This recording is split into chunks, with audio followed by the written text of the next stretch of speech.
Um, yeah, we will be continuing our Lord of the Rings online deep dive today, and I am stoked to be continuing this as this has been a project that I've wanted to do for quite some time. Um, and yeah, in the past few episodes, we did some leveling, we tried to find um, the right ingredients to reforge Narsil. Unfortunately, that led us to having to do a group dungeon, which I am at this point unwilling to do on stream. Um, so we've left that for a later time. And after that, we started exploring around Rivendell. Um, so let's just jump right on in. Megovanen. We have ended the Nazgul's designs by slaying the wood troll Traushak, but the escape of so great a servant of the enemy casts a shadow upon my heart. Oh, yep, better sword, always good. Mind my words, traveller. I do not think this is the end of our search for the Nazgul that escaped the waters of the Brunery Lane. Indeed, we have only seen the beginning of the trouble he may cause. We must tell Master Elrond what has transpired. A task of great secrecy has been set before some of us at Imladris, and I fear we have been too long delayed already.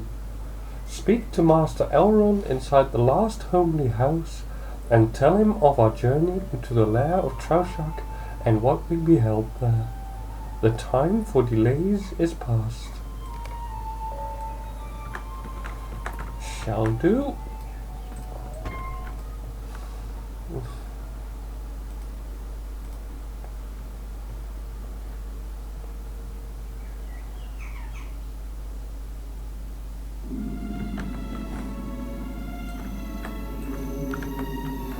Now, these wood trolls are something I personally hadn't encountered before, but the lore that the devs put into them actually kind of makes sense. Because the great enemy, Morgoth, basically corrupted all living things to whatever his need was. So, the fact that there were creatures, trolls, that were corrupted versions of the Onodrim, otherwise known as the Ents, would not exactly come as a surprise to me.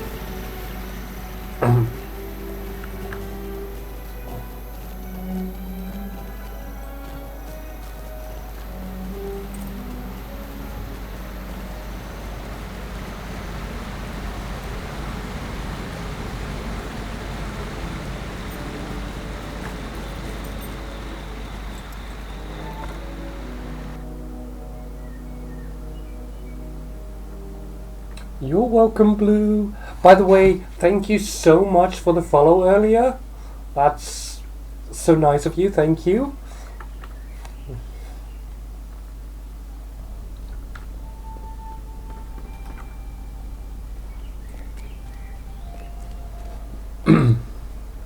And good luck with whatever you're working on.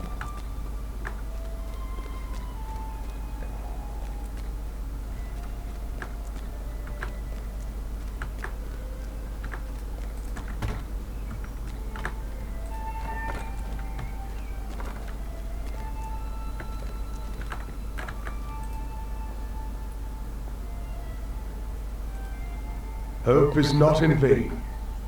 I am glad to hear your news, Elaine. Do not grieve overmuch for the loss of the Nazgul. His fell designs with the wood trolls were ended by your brave actions and the skills of Legolas. Yes, your encounter with the Nazgul has revealed to me what I must do. I will speak with Gandalf, for the errand with of which you heard whispers has become all the more urgent because of the news you bring. For you though, I would ask that you keep your attention focused on the Nazgul. A strange fate brings you hither. I fear that while the Nazgul you drove off has fled the troll shores, he still schemes to assault Rivendell. To the north and east of Rivendell, there are goblins and worse that he might bend to his will and use against us. I would ask that you continue in your pursuit of the Nazgul and travel into the Misty Mountains. There you may seek the aid of Glowin, who has established a camp at the end of the pass out of Rivendell that leads to the Misty Mountains. Go now, for not only the safety of Rivendell is at stake, all of Middle-earth depends on your actions. Yeah, this is actually quite interesting, because in the lore we know that Rivendell is a major thorn in the side of Sauron, and even though he never actually assaulted Rivendell directly because of its remote location to his power base, as well as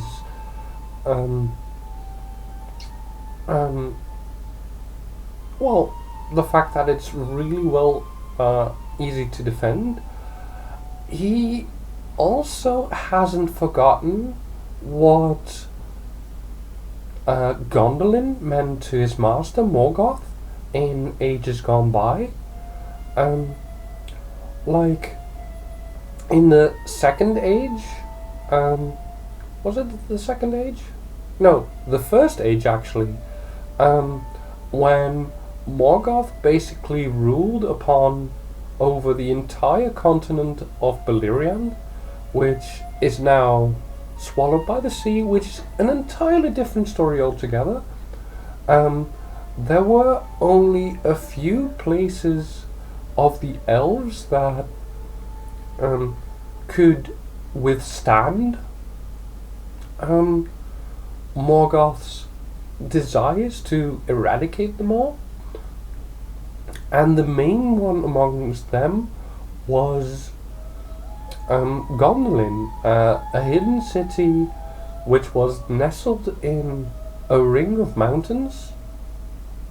And even though Morgoth knew that it should be in that general area, the paths thereto were almost inaccessible.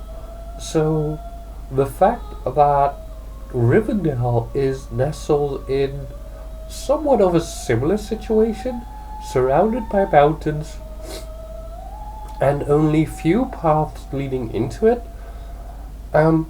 makes Rivendell for a very important and strategic stronghold to eventually take down.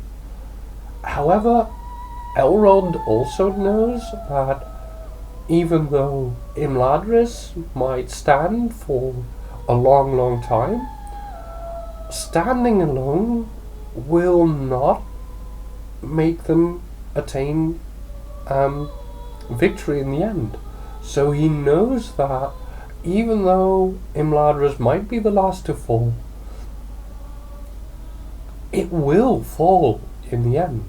So action now will help to forestall such imminent doom is preferable over, well, waiting things out.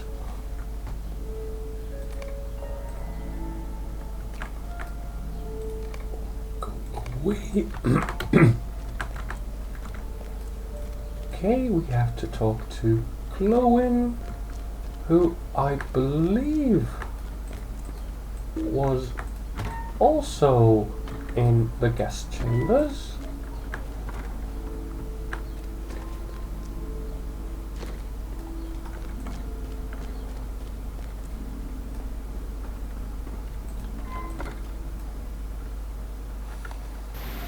Next to Legolas, I think, or was that Gimli?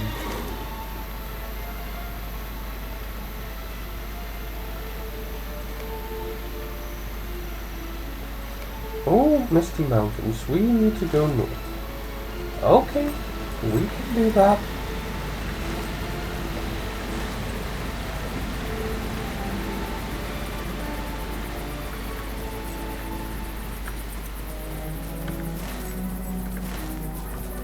Oh, that's a way.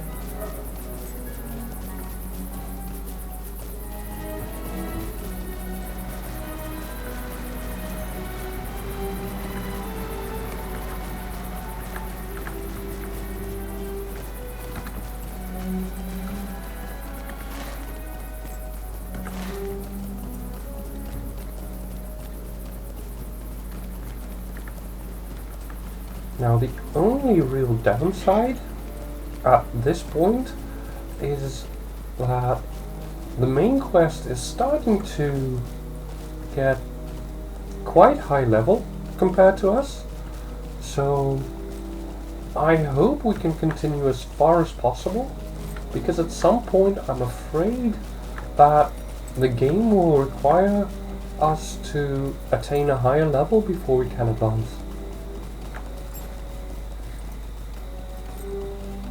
But as I said, let's hope that will not happen for quite some time.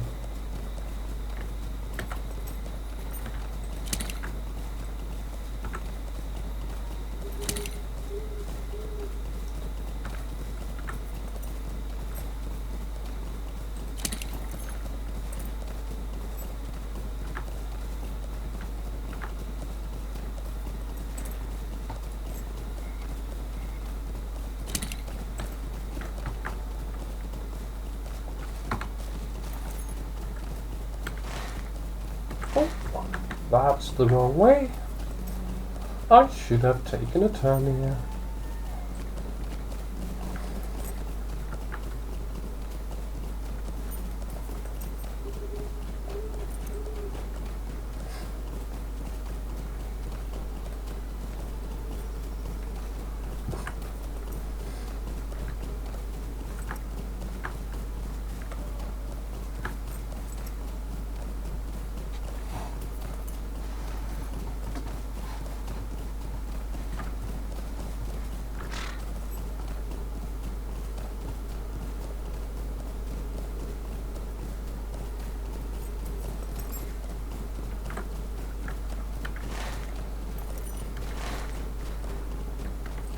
Well, I do hope that this is the right path. And it does look like it, judging from the map.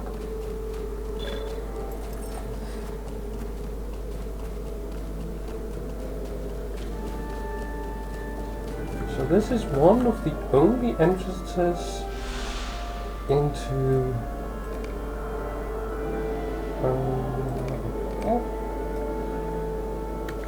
this is one of the only entrances into Imladris, and unfortunately we also know that the Misty Mountains, especially beyond Imladris, are infested with goblins. So this is a... Sorry about that, I need to deal with this snow lurker.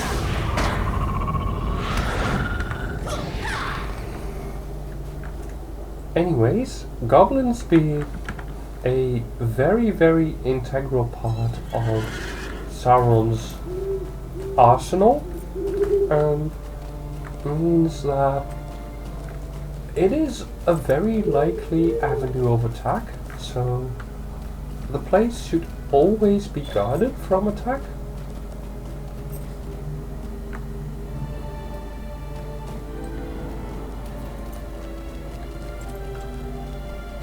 Plus, as we notice here, the dwarves are really trying to retake the Misty Mountains from the goblins, which is kind of self-evident, because the mountains are basically the domain of the dwarves. No dawdling! And Nazgul, one of the 9 ringwraiths they spoke of at the Council of Elrond, I have not forgotten the honeyed words conveyed through one of those riders to us back at the Lonely Mountain. Such poison!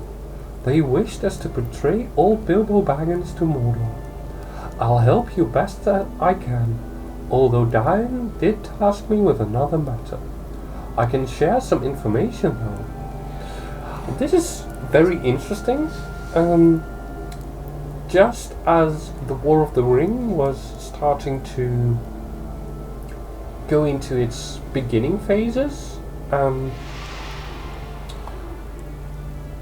Sauron heard, well, basically, I think it was that Gollum, after he lost the ring to Bilbo, he went south, got captured by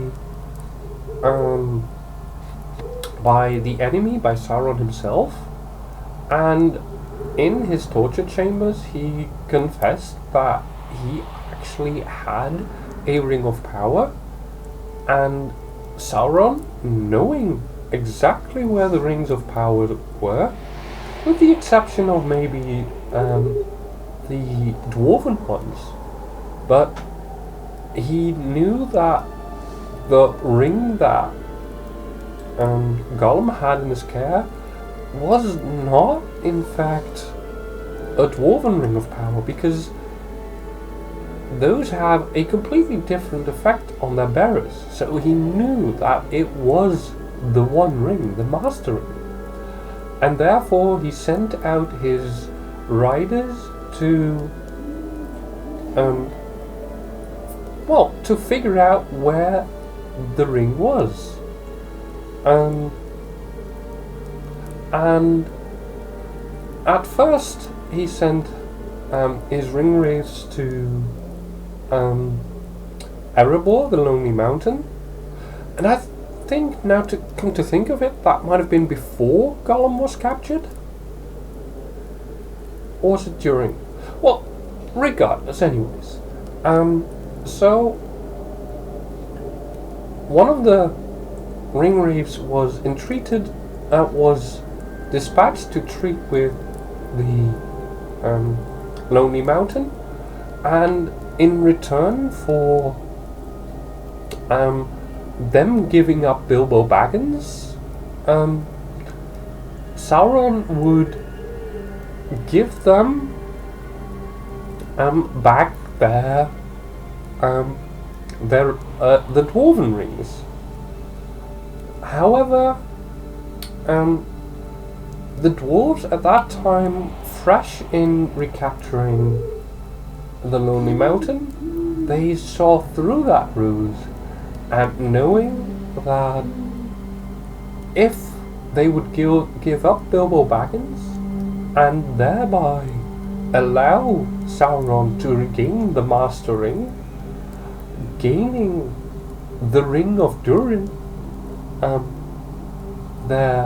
one of the their seven forebears who actually got one of the Ring of Powers, which was, I believe, probably in the possession of Sauron at that point. But they knew that gaining that ring while basically giving Sauron the Master Ring basically meant that they would just enthrall themselves to him, and they laughed him out. So yeah, the dwarves are definitely aware of Sauron's scheming.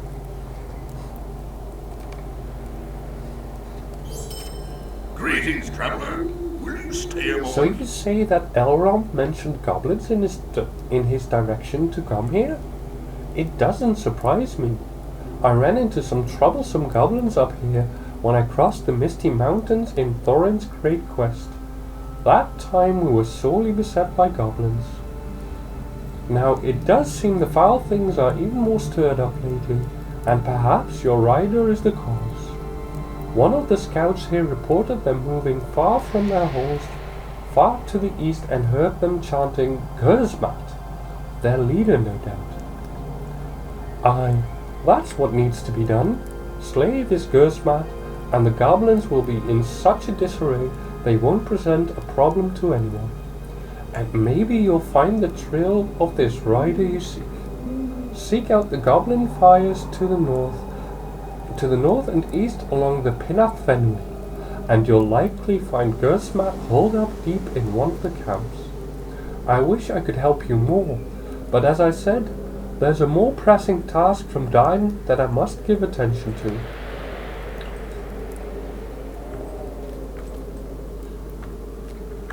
Now, I am going to see if there are any quests along the way, because as I said, we are getting quite low level, and to be able to get a few quests done, get a little bit of experience in, might mean that we could continue this just that little bit longer.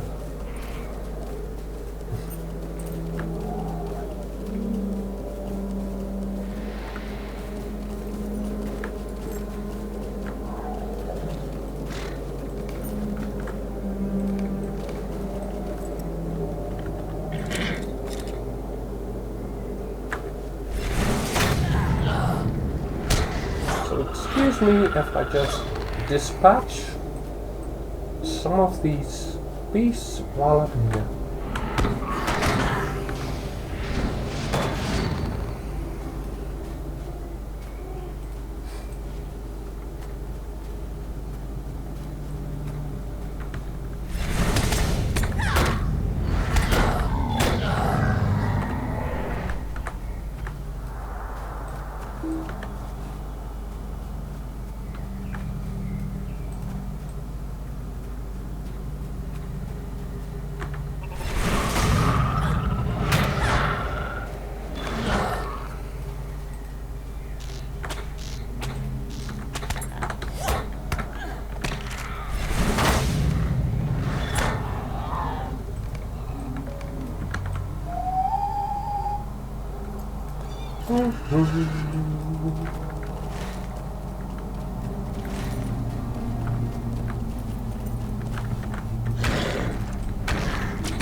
But I think we'll just try to do that as we move our way north. Where exactly do we need to go? What? Let's just see if we can follow this path.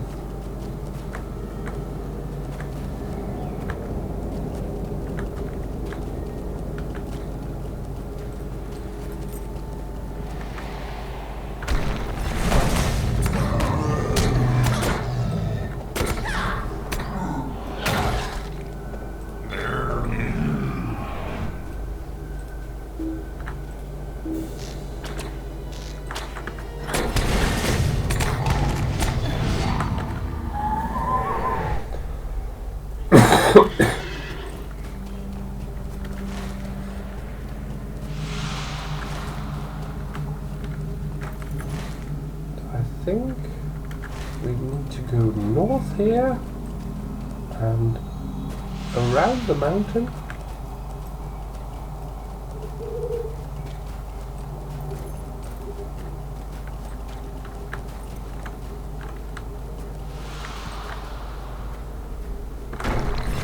To our location where we should be able to find the goblins.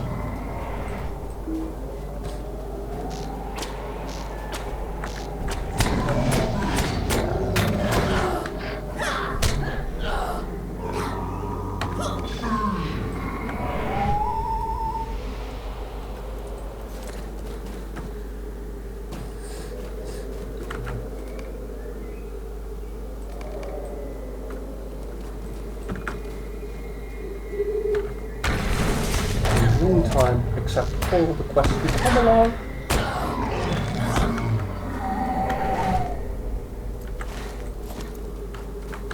Because that will help us in the long run.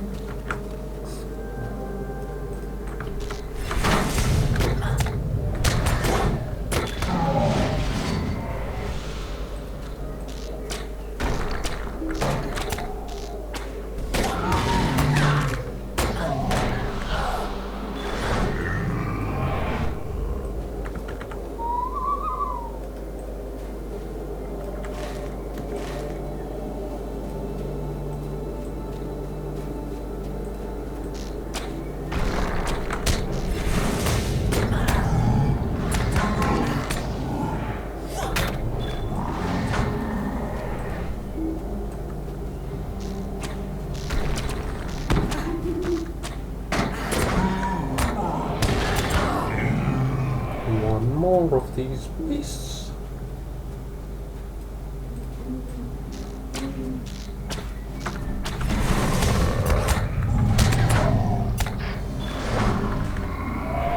That's another quest done.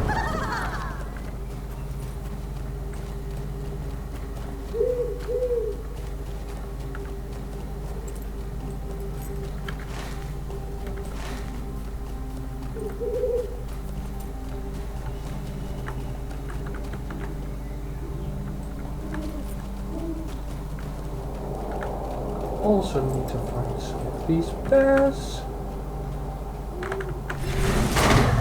There's 3 here. 3 more.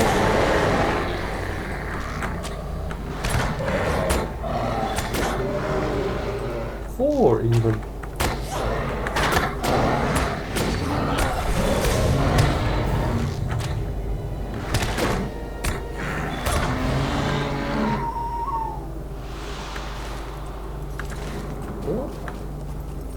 That was quick.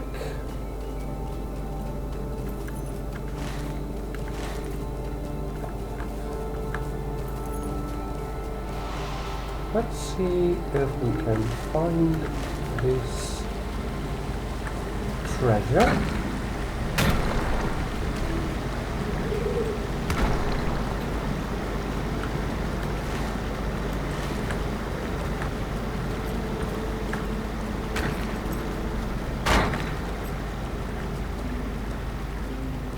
And I'm going to try to dodge these beasts as best we can.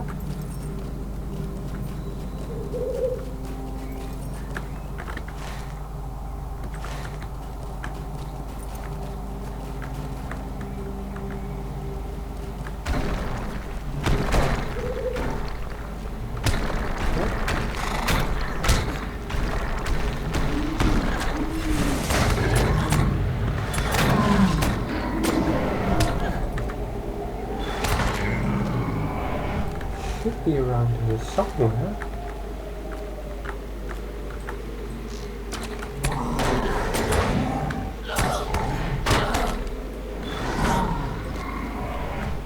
Oh, there it is.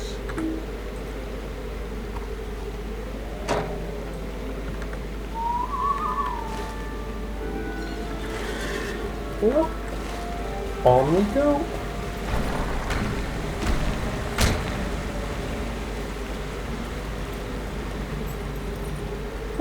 Bear.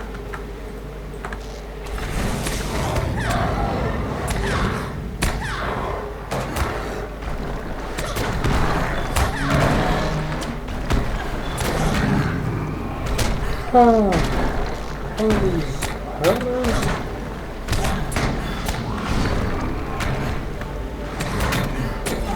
When will they learn that you cannot defeat me? Especially not alone.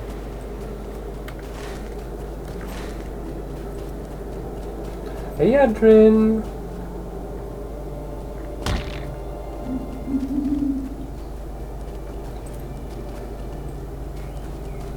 How are you doing today?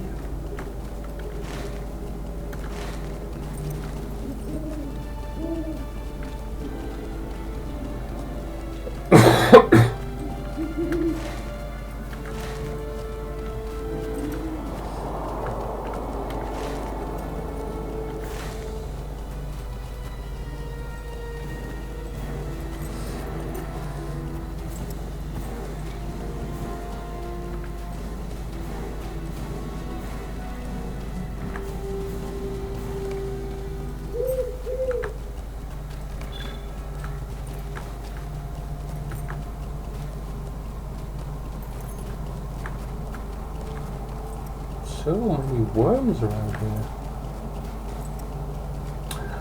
And not just like your regular wormy worms. No, like worms with a Y. Half dragons.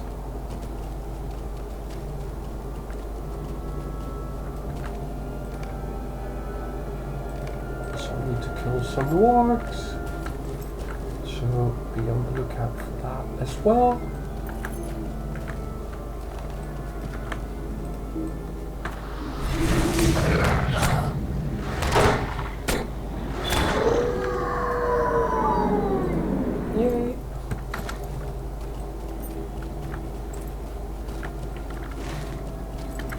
Well, at least they are in goblin territory, so should be fairly easy to find them.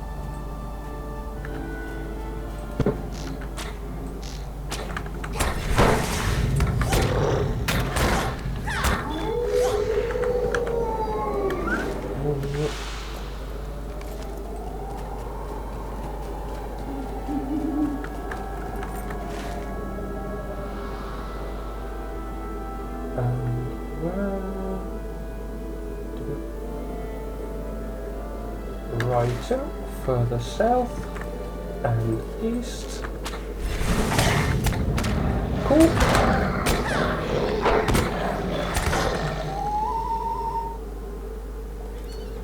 I'm doing well, Andrin, thank you.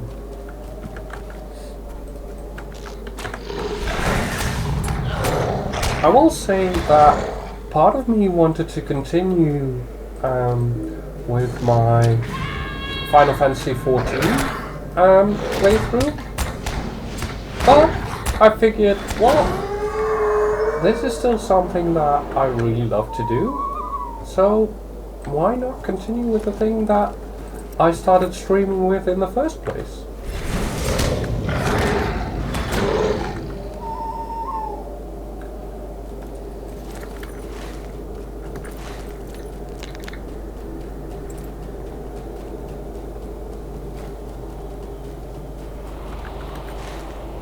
I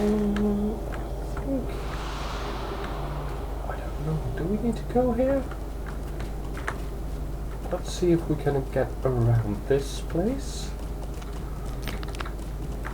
I think I might not even need to go there.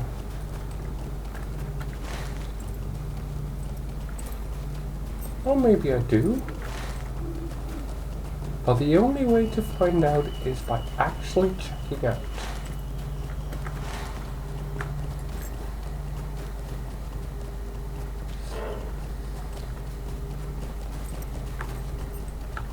So let's go through this pass.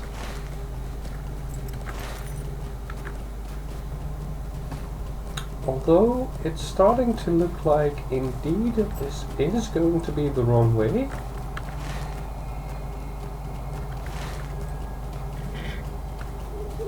I think now that we are upon this path, we might as well see it through to the end. And see if there's like a stable master at the end, like the map seems to indicate. Yeah, exactly, Adrian. But more importantly, oh dear, that's a big war.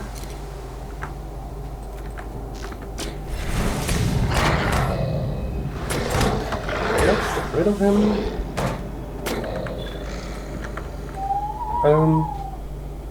I think most importantly for me, though, is the fact that Lord of the Rings has been my absolutely first love in terms of fantasy, and yeah, I've had this idea of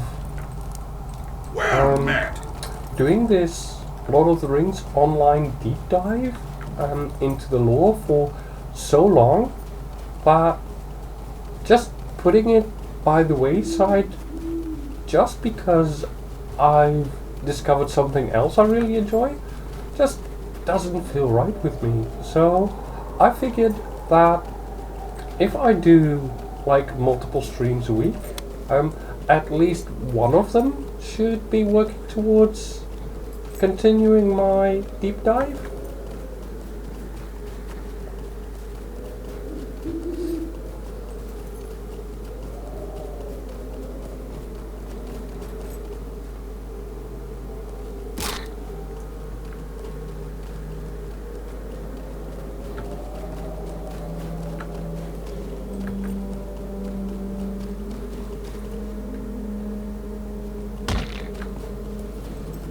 Now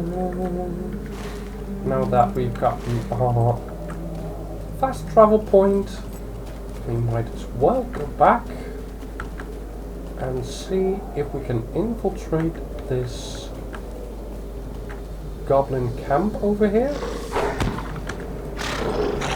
And it kind of looks like we'll just have to fight our way through.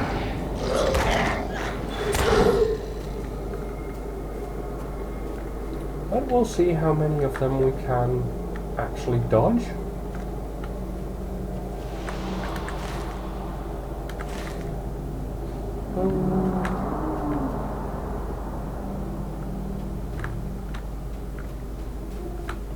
So let's just try and skirt around the edges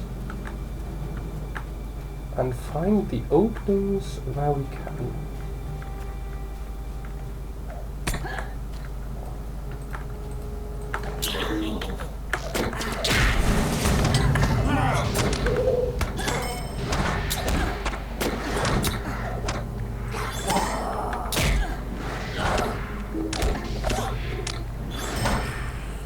Well, at least, even if we did get caught there, they were somewhat easy to dispatch.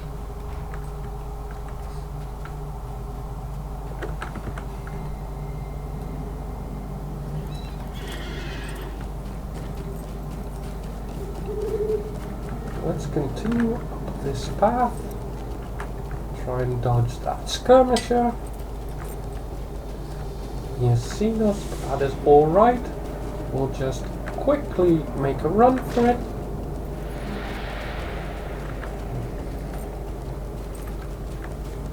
Until we arrive at the next camp, where I'm sure we'll just have to fight our way through it.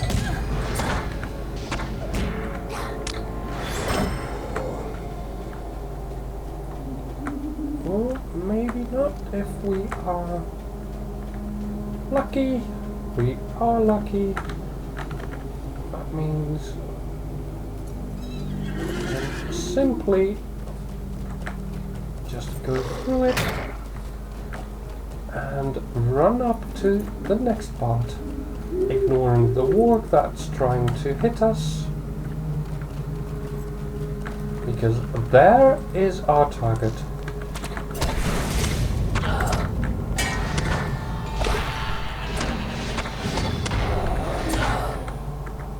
Oh, he's dead already. Hadn't even noticed. Now all we have to do is make our escape. But again, that should be fairly easy to do, since we've already cleared our way up here. Except for this warg has just kicked us off our horse.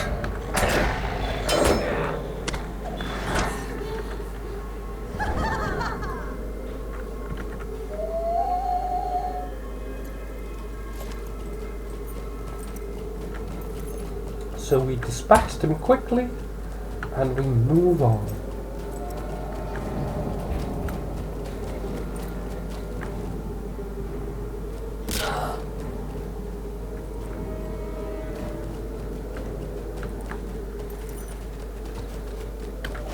Now where do we need to go? We need to go back. Let's also see if we have the possibility of a shortcut here. Quick pass down south. It looks like it even has a well-worn trail.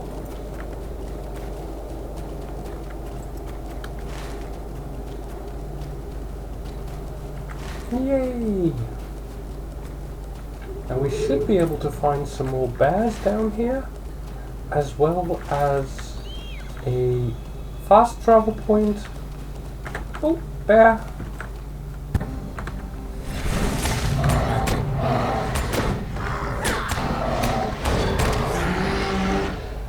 And a place where we need to deliver one of our quests. So let us make our way there.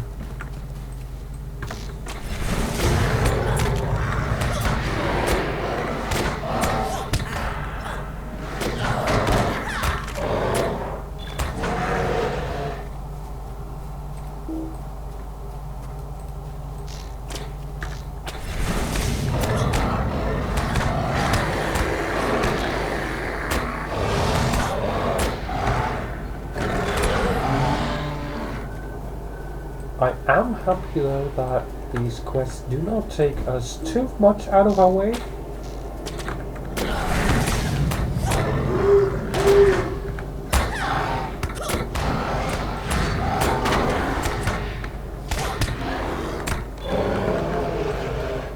These are some big bears.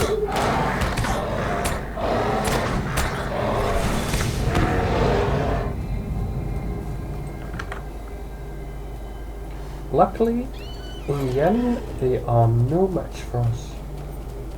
Ah, here we are.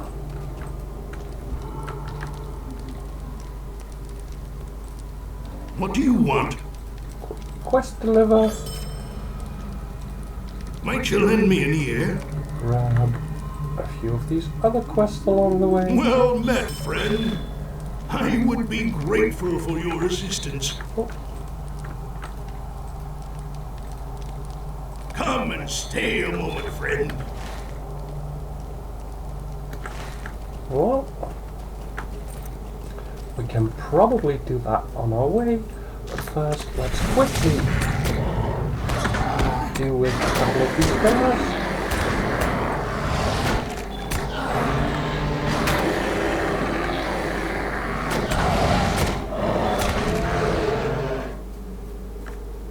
That's it.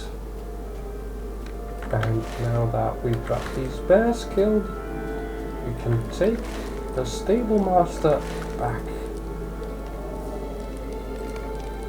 What do you need? Glowing's camp, I think.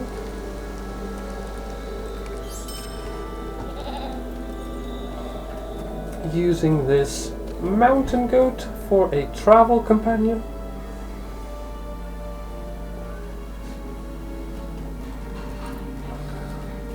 It's looking quite pretty.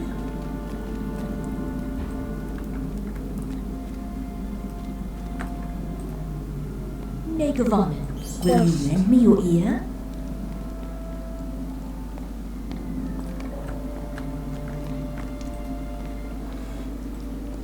No dawdling! No dawdling! What?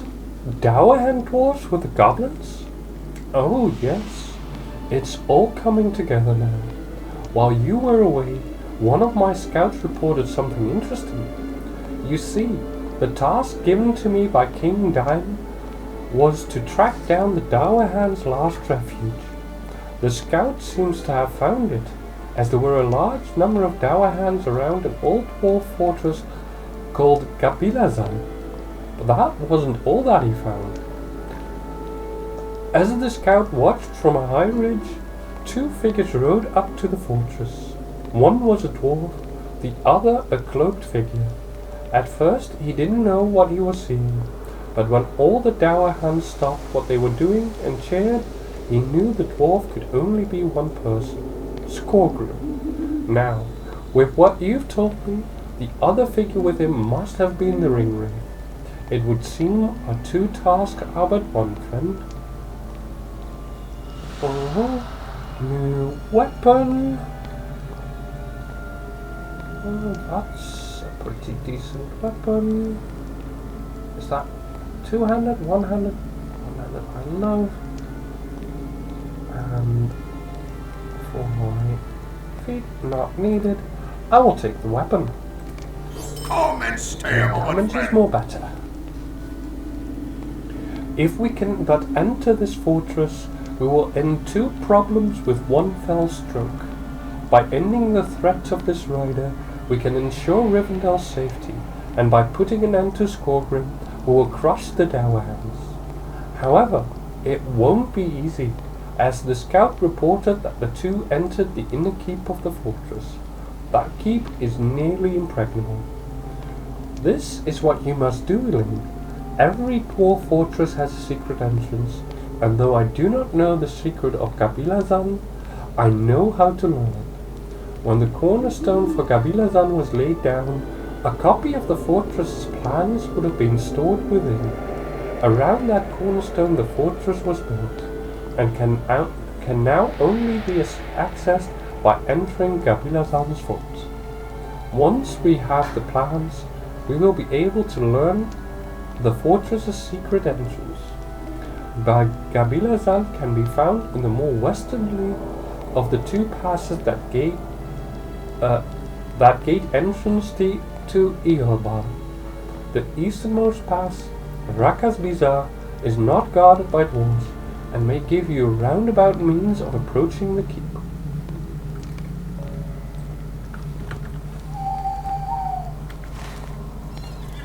Okay. That is going down south. We also have like a quest that is a bit up north. And unfortunately, as much out of the way as it is, I think I'm going to do that real quick.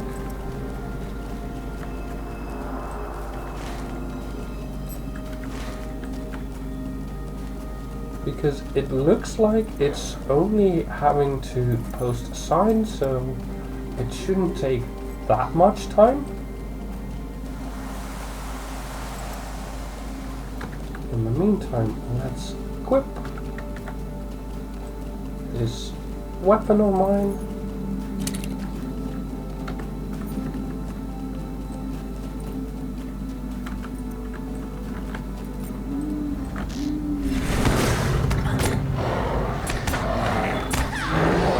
Immediately see it in our damage output.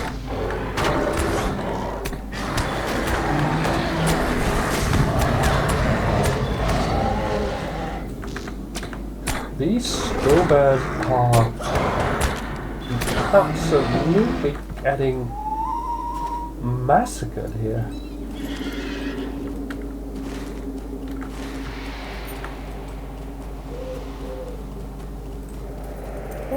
Bear on the side.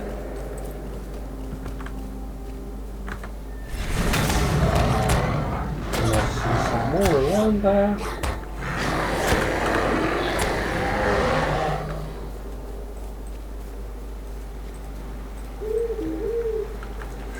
Ooh, that's quite a few of them actually.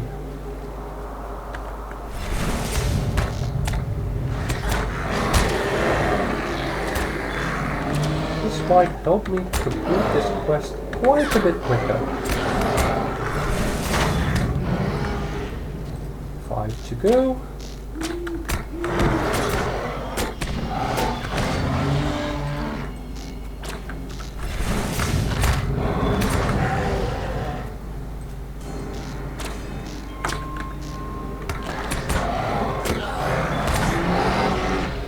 Dang, that was one massive upgrade.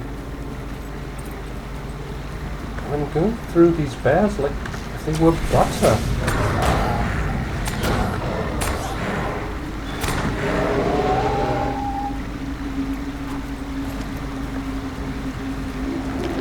See, one more, and we are.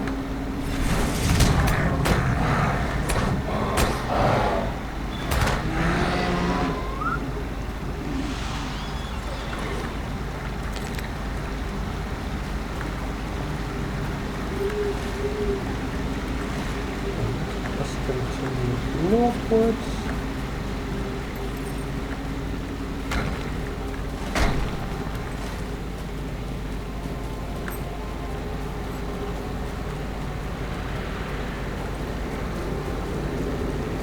Oh, dang it. I must have taken a wrong turn somewhere. I need to get around these peaks. Oh, that was a big drop.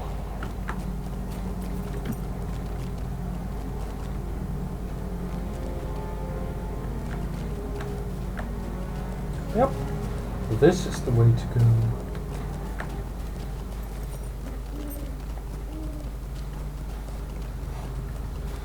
Also going to grab myself a little bit to drink.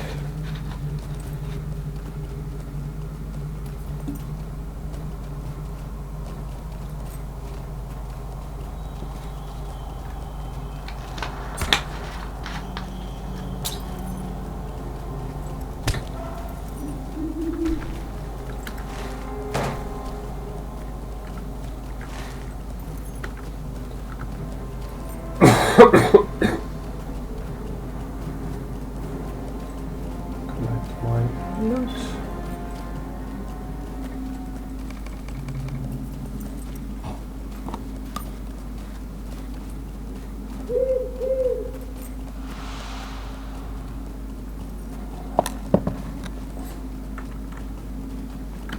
And we're almost there.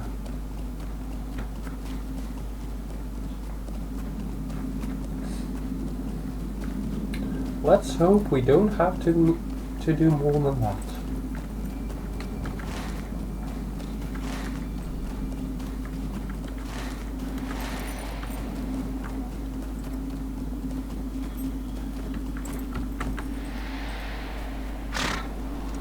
Okay. Yay, that was it.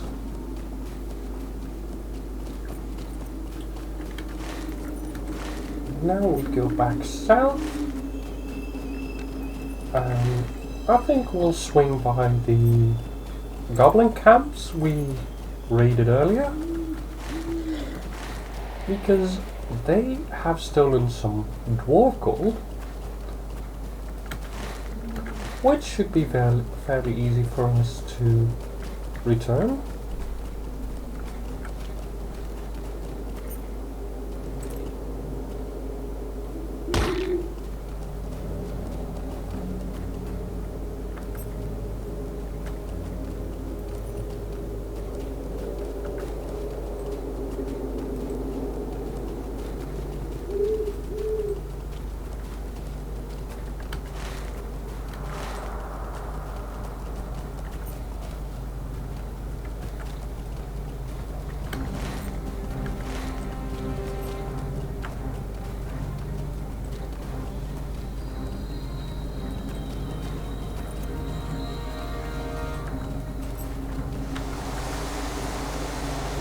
Kill goblins for that, seems so. Well, fine. One down.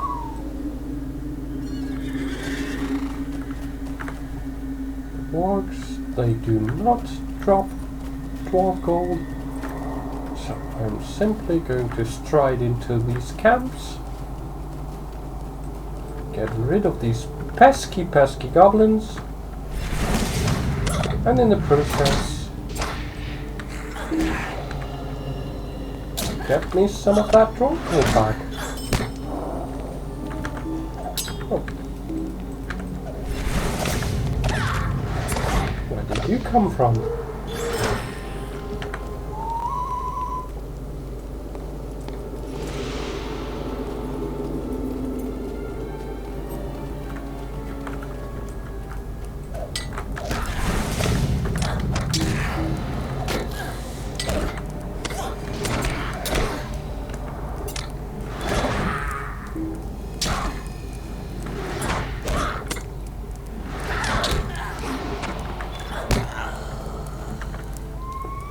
Okay, only 7 more pieces of gold to go.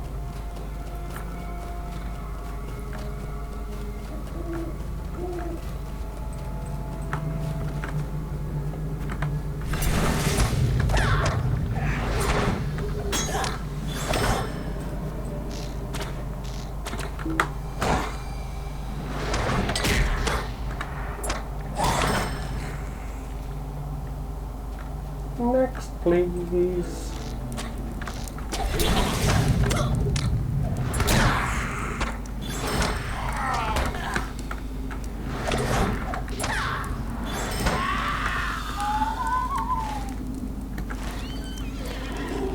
Okay, 3 to go.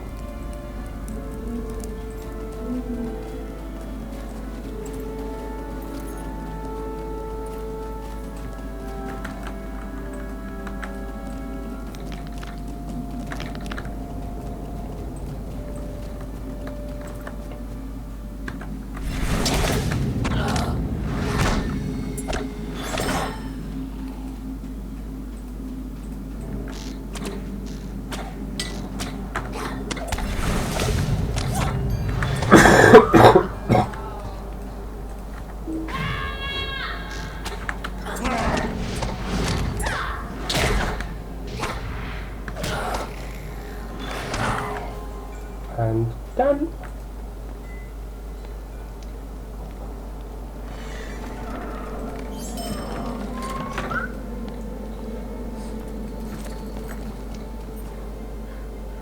And now we can take the same path that we took earlier.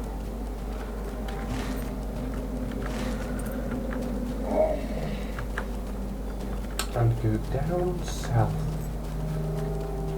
to where Glowin pointed us in the first place.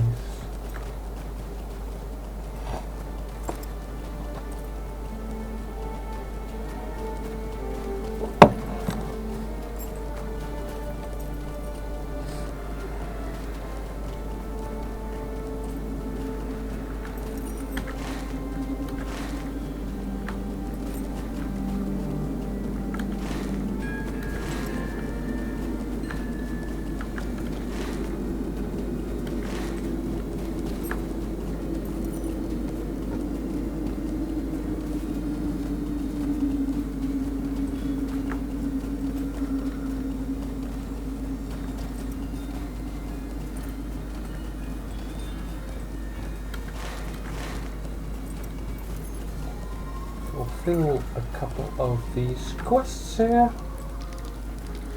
I am at your service. I would be grateful for your assistance. Greetings, traveler. Will you stay a This moment? hawk is trying to annoy me. I'm sorry, Hawk. Didn't want to, but What it do you was want? your own Will you stay and speak with me a dang moment? fault.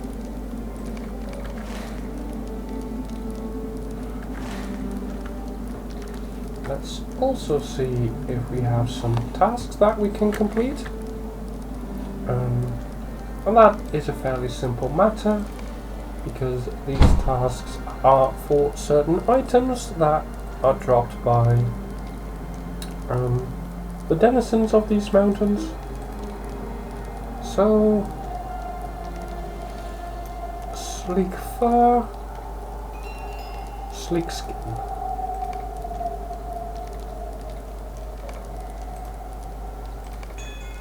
I can do that a couple of times. That will give me a little bit of experience. Not a lot, but every little bit counts.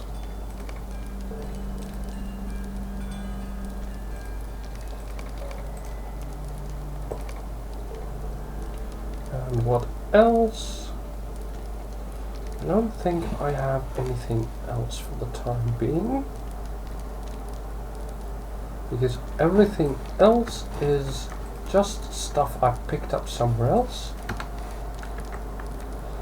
and I really should get rid of that.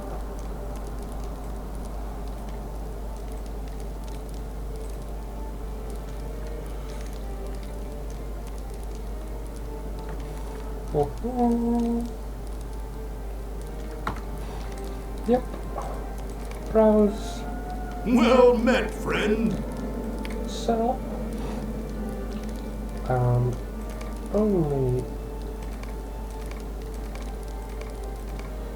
have to unlock a lot of these things, but not all of them. Ooh. Should equip that.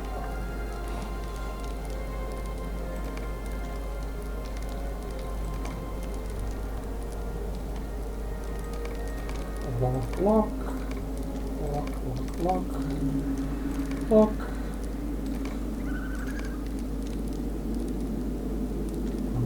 Lock that one, lock that one. I don't think I need to lock that.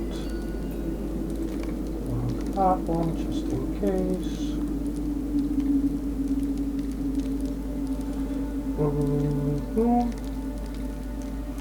Nope. Nope. Yes. Yes. And no, and no. So, the lot of this.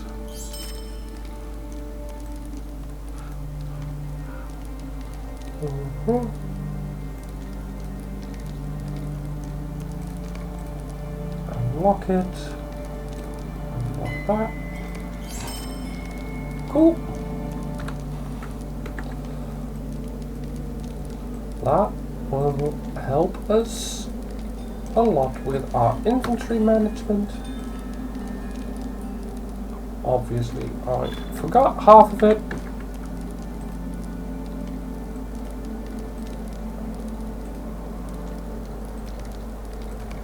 At your service and your families. Repair all my items.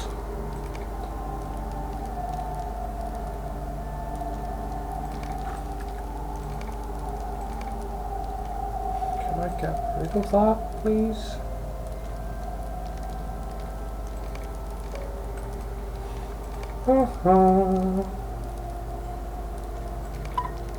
Move.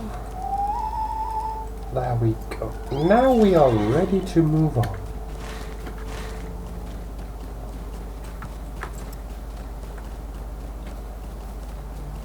Sometimes doing the things that you need to do between quests takes up the longest of times, but it is necessary in order for us to continue running smoothly.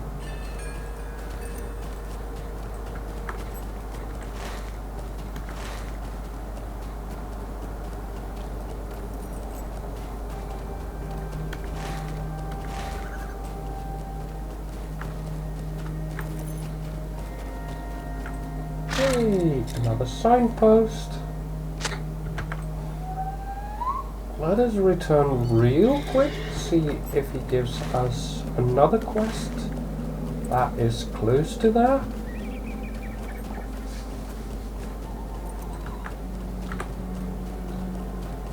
See if we can do a little bit of a detour for that. And if not, oh well. Just a small ways away anyway.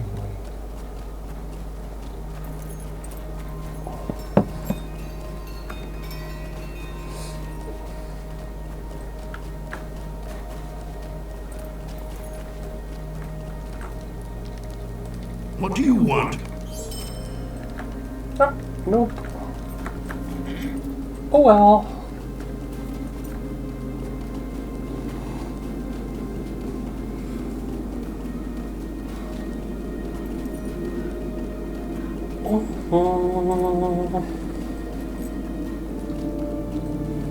Now we can just focus on the main quest.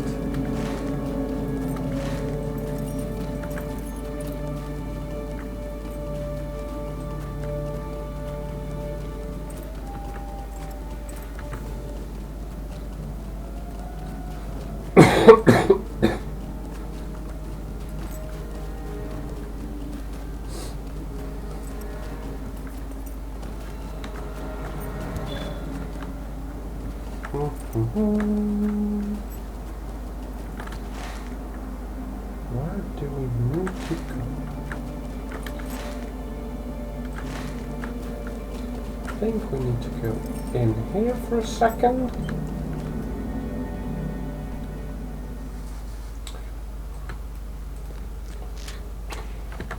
Unfortunately, awesome guard inside.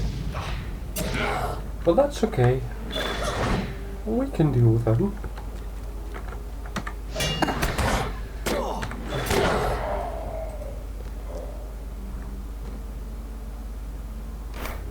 Ooh. We found the plans for Gabilazan. Well, isn't that nice?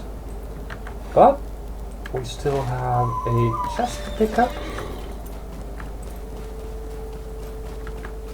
So, without further ado, let's get to it.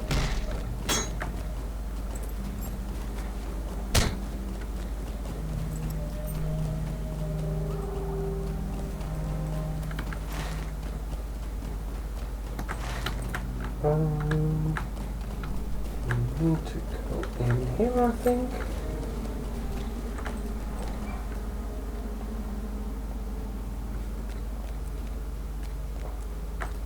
What do you want? Will you stay and speak with me a moment?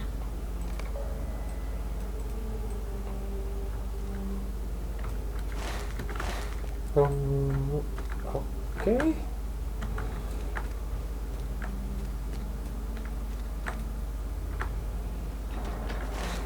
Up here somewhere it is.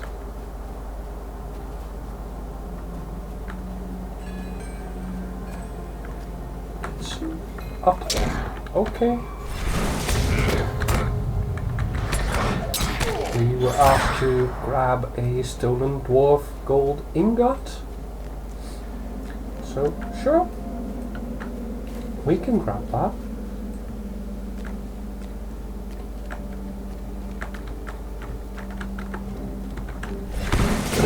We'll probably have to kick some dwarven butt to get there. That is okay by me.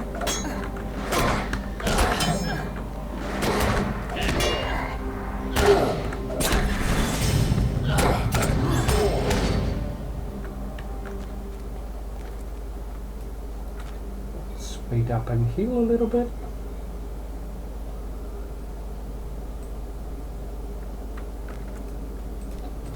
Okay.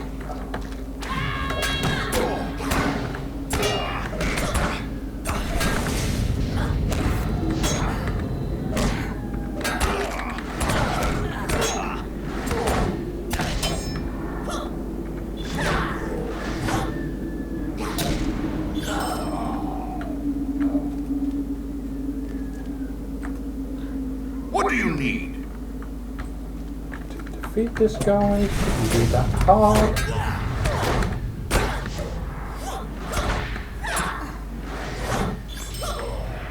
There we go.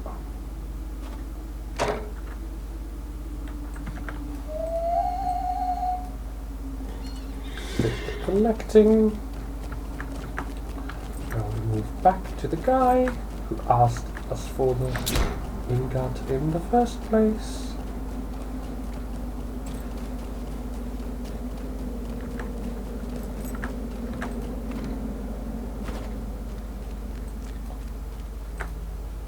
Greetings. And that will give us the chest.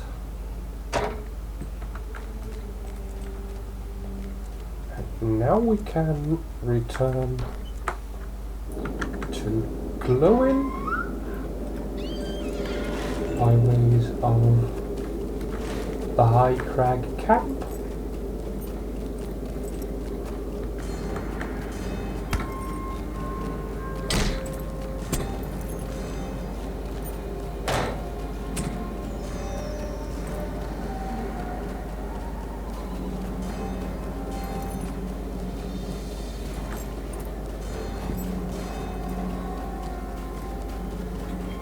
And we are out of here.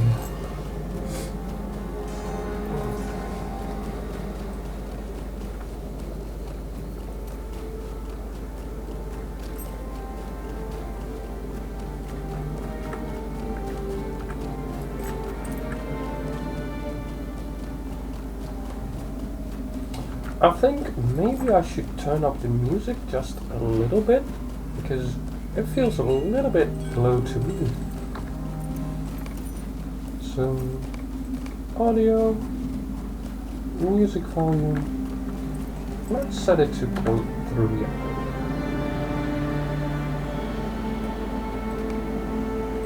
That sounds to me a little bit better. I am at your service.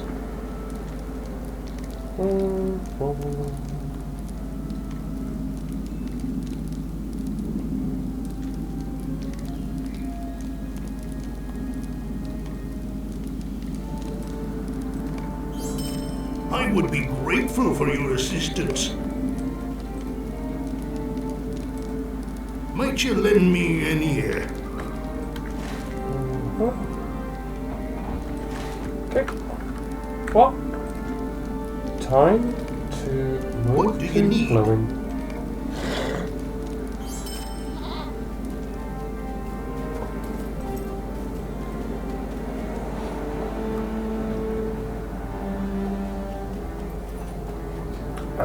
I also have to make a quick detour to the outskirts of Imladris, or to Imladris itself even. Well, That should be quick enough.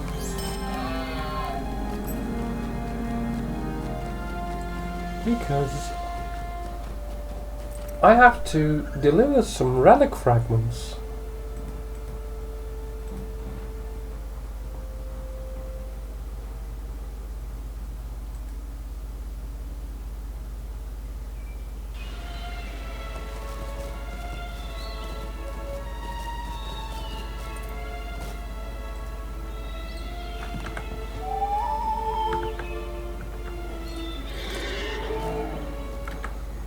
Where? Close by at least.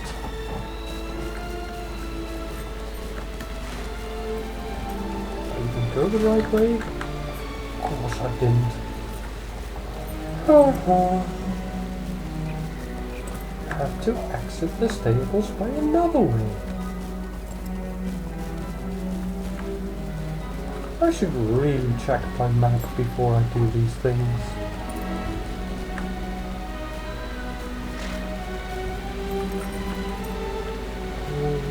Hold on. Behind the building.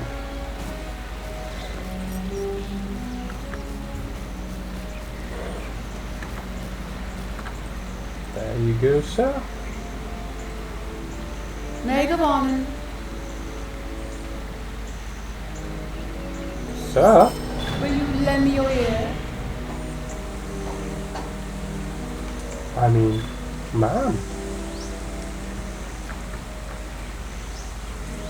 Might you spare a moment of your time?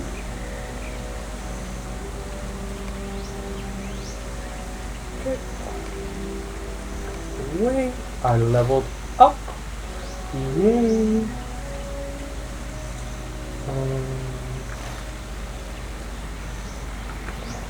Yep. Detours among detours.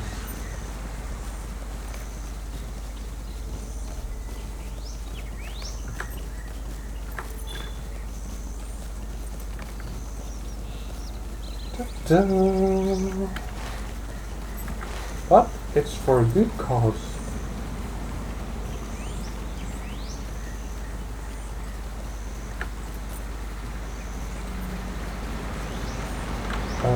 Where on earth am I going? I have once again not paid attention at all.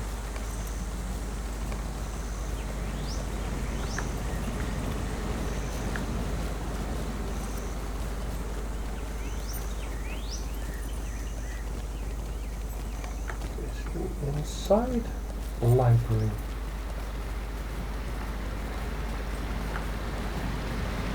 Inside the library in the last room we have. Okay. Now comes the hard part. Finding the library.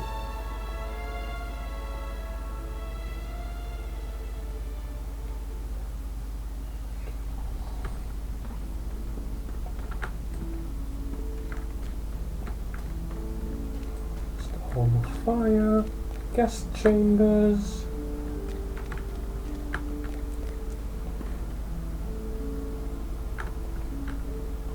Bilbo's room, and Elrond's hall. So time to move up a level.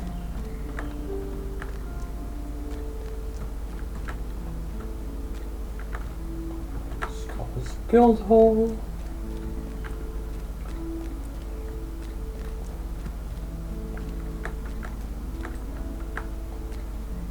That is Elrond's library.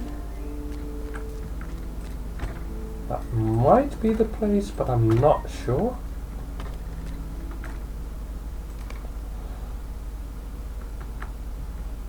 Within the library. What?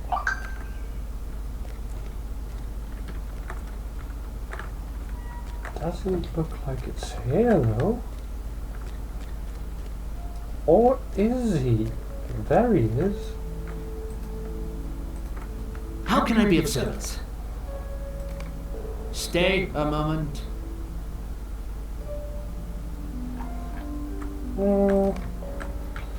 I'll accept it just in case, but I think the follow-up quest I am going to dismiss.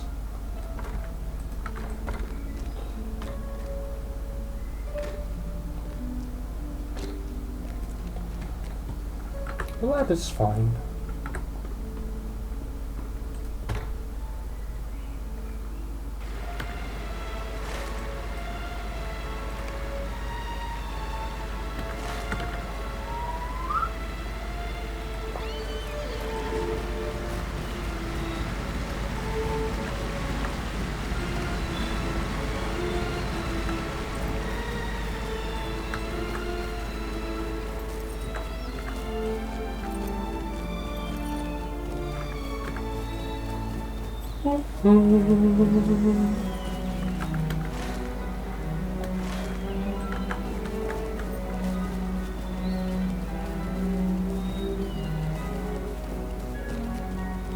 Okay, Stable Master.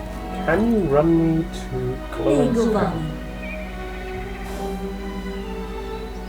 And can you run me there quickly? No, you cannot. But you can take me quickly to the stables here in Rivendell, which at the very least will allow me to get to Owen's camp real quick.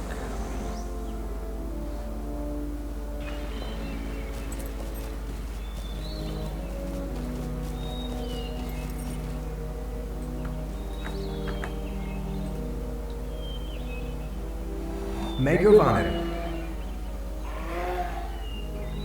Misty Mountains, Owen's camp. There we go.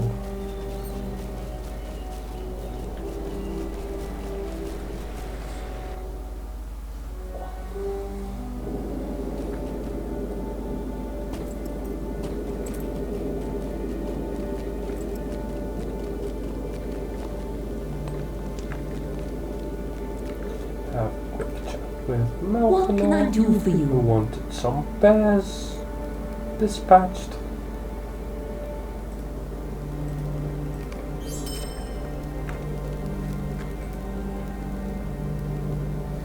Okay. No dawdling. Greetings, traveler. Will you stay a moment? No dawdling. And finally, main quest. Ah, wonderful. You found the cornerstones and the plans were within.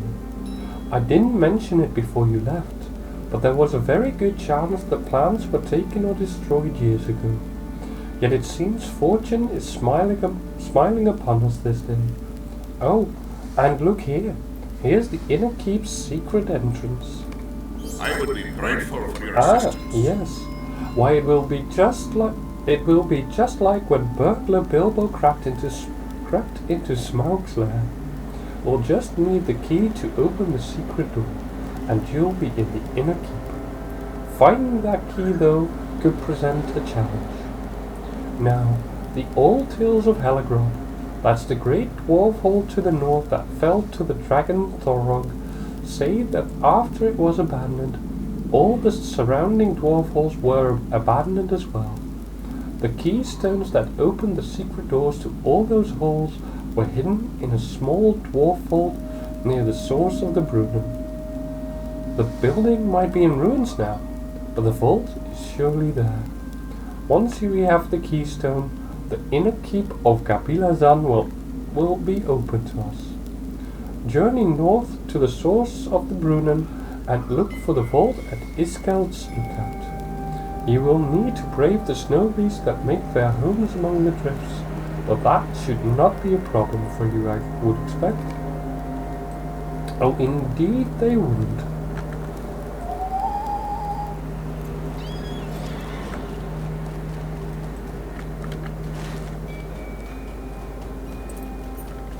Where do I need to go? Right up there. Okay. That is indeed easy to do. I'll move my quest list a little bit. It's right over here.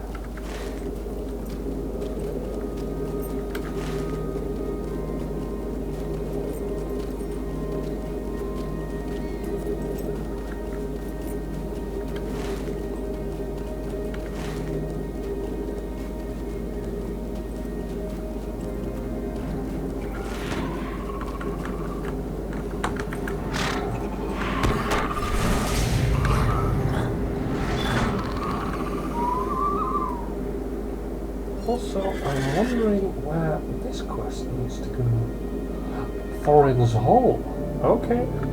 Well, I suppose I could do that with in between episodes.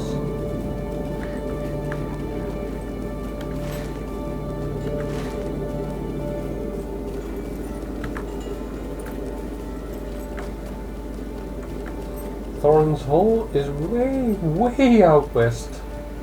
So that is quite a bit beyond. What's this? Snowbird? Hidden treasure?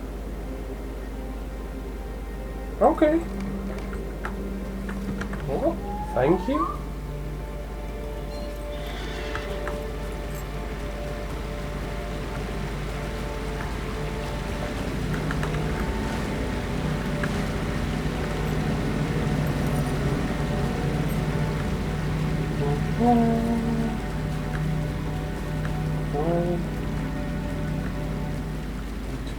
Here, get the keystone, and then return to Glowing. But while we're here, might as well dispatch these snow beasts for the relics.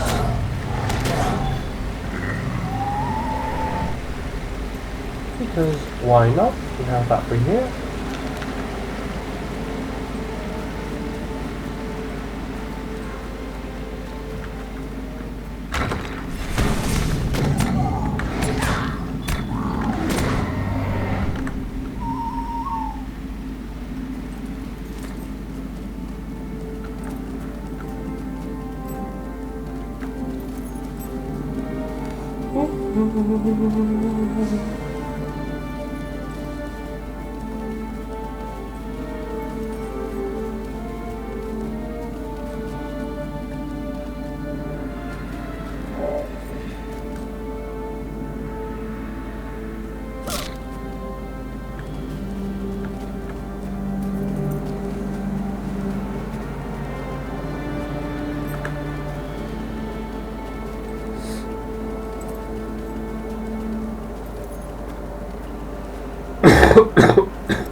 What? Glowing? No dawdling! Yes, yes! This is the keystone of which I spoke. Good work, Elaine. Now the real business will begin. Welcome. You have come Now to the that most we have the important keystone, the back way into the Galahad Keep will be open to us. You should be able to confront both the Nazgul and Skorgrim. However, the task will be a great one, and you will need help, so gather a company of allies. Also, since completion of this task may mean the end of Skorgrim, a great boon to Durin's folk, I will send my son Gimli along with you to aid in the battle. I will entrust him with both the keystone and the secret dwarf lore needed to open the gate. Now go and gather a company of allies and prepare for the battle ahead. Once you are prepared, speak to Gimli. He is staying in one of the guest rooms in Elrond's house. Together you will set off for the keep, and he shall open the secret way into the Innkeep. This will be a great day for the free peoples, Elaine. I am eager for your return with the tale of your victory. Now, even though this is classed as a fellowship quest, which means you have to do it in a party, the main quests also have the option of doing them solo, and to facilitate that, you get like a massive buff to your stats and your power. So that is good for us because I really want this series to be a solo series.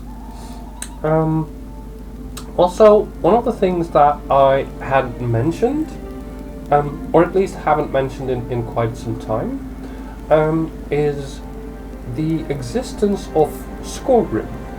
Now, within the lore of Tolkien's books, we never really were told about Skorgrím or the Dour Hands, but we have been told of like some kind of dwarf that wasn't as nice as the dwarves that we all know, although that was just, I think the only mention made of bad dwarves, so to say, was in the Silmarillion, and there were only a few of them left. However, considering that what I did say earlier is that Morgoth did like really corrupt everything around him, it is not unthinkable that he would have found a way to corrupt dwarves as well. So the existence of Dour Hands, while not really in the lore itself, is not unthinkable. So let's accept this and let's move on. Now, since we also need to go to Rivendell, I am going to quickly find if I can complete these relic fragment quests.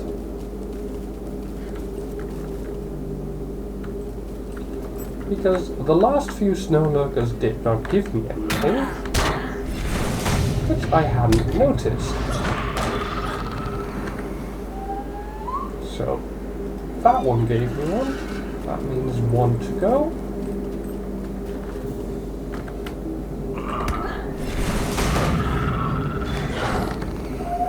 That is that complete.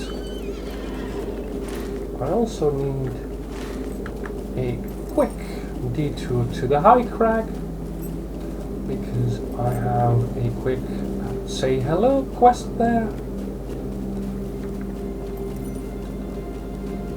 It isn't much, but I don't look a gift horse in the mouth.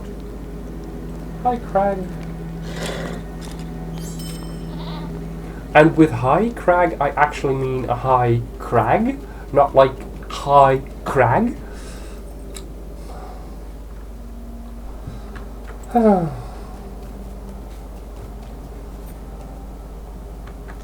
Just in case someone was wondering. What do you want?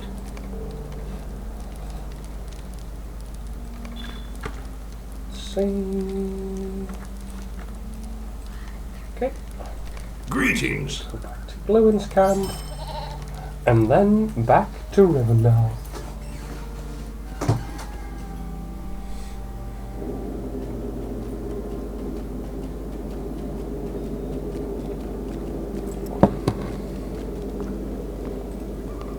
What do you want?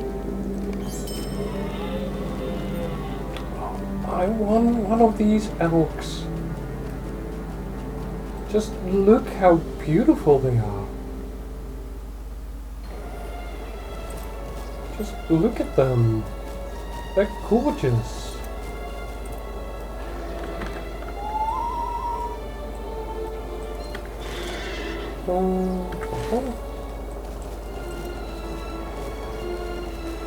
Okay. Gimli, here we come.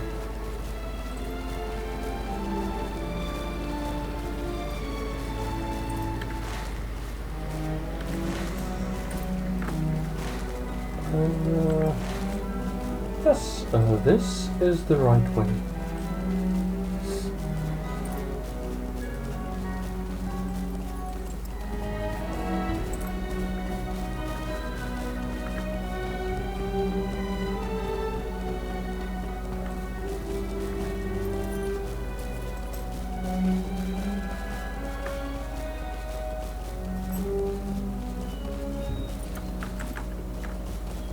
Oh.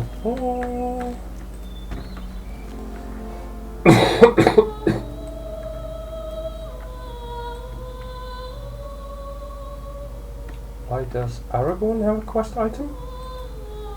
Will you stay a moment? I must speak with you. Okay, that is the next book. Good to know. Ah, Elaine, a glorious battle awaits us. Are you and your allies ready? My father sent me the keystone, so I am prepared. Let us now go into the mountains to defeat Skorgrím and his dour hands.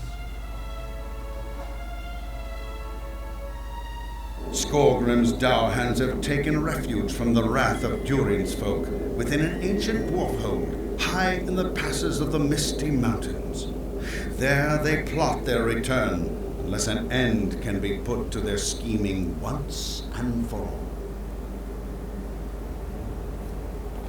Sorry about this. Let me just get my necklaces back in order because they are sometimes a little bit annoying. Will you just look at this?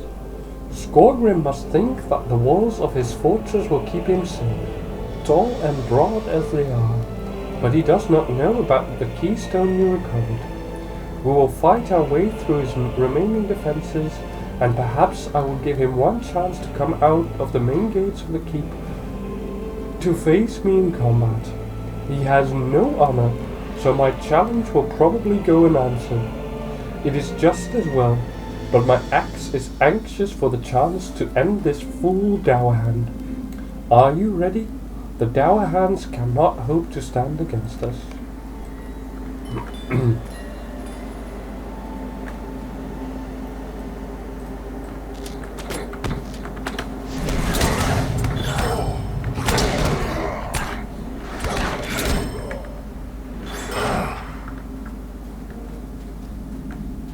Let's go, Gimli.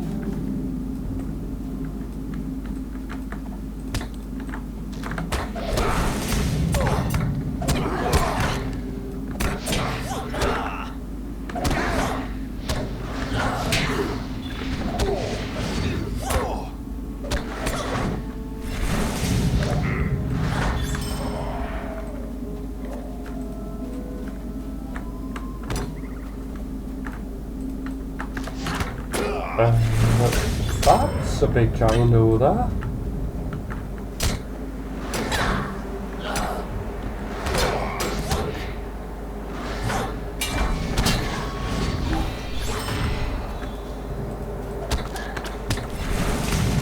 Could you please just give up?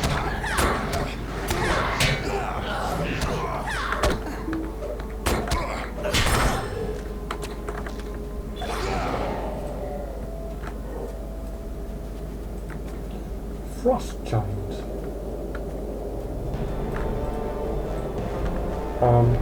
Gimli?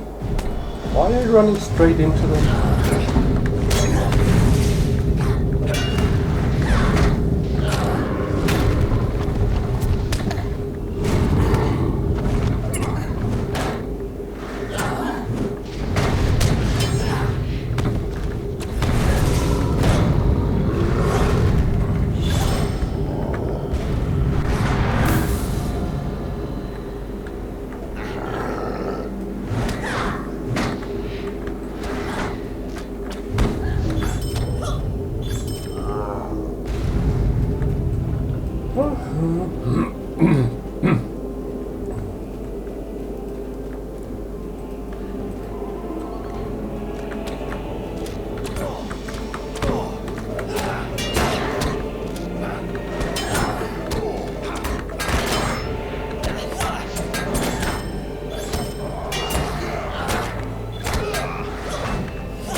Yay! Come on, Gimli.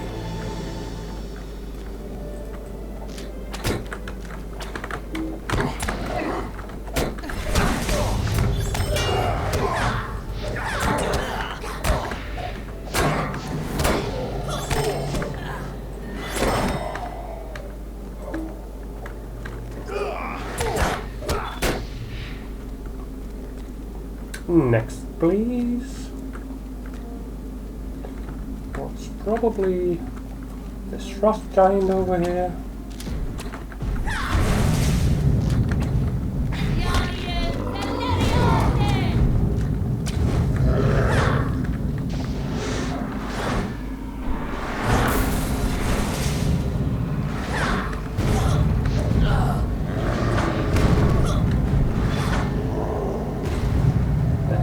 Go.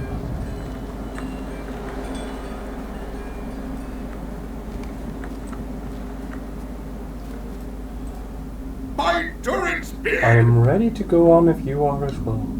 I will challenge Skorgrím to come down, and if he does not, we will seek out the hidden door.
What on earth is Gimli doing?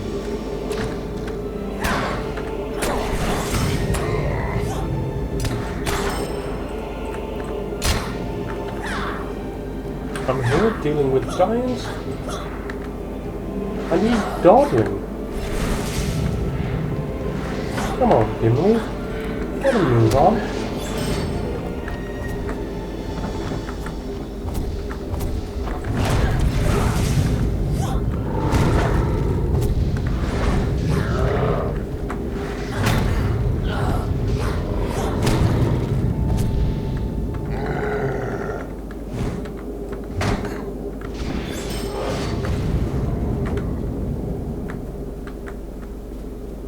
Cool, let's move it.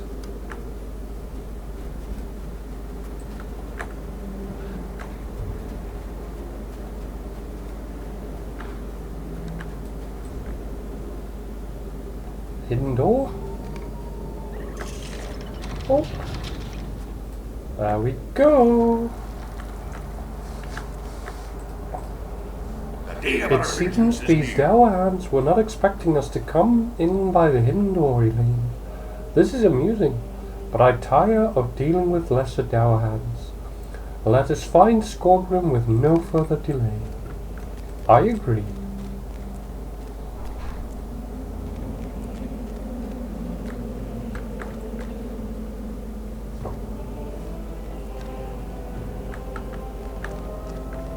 Then why would you try and deal with the lesser dour hands? Gimli, this is not what we agreed upon.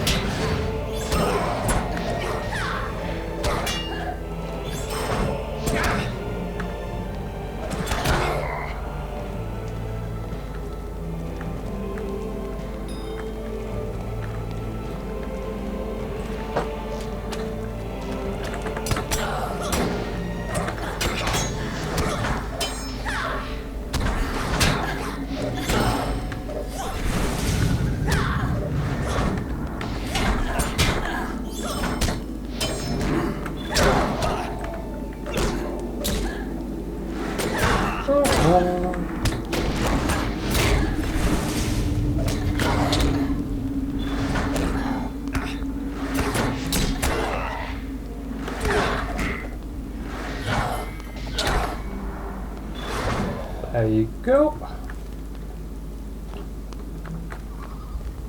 Come on, Gimli.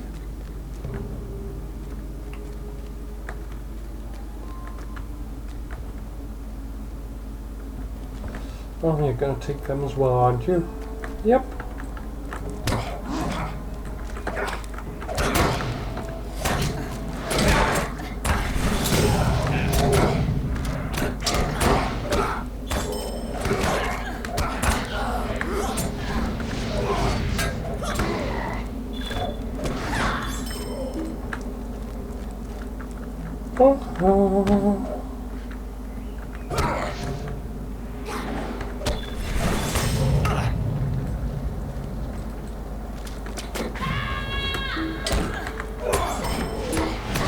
There we go. Now we can go up here, I think. After we talk to Gimli for a second. Skorgrím has nowhere left to hide now, and I think he now realizes it. His doom stands outside his door, and he has no choice but to face it. Are you ready for battle? I am.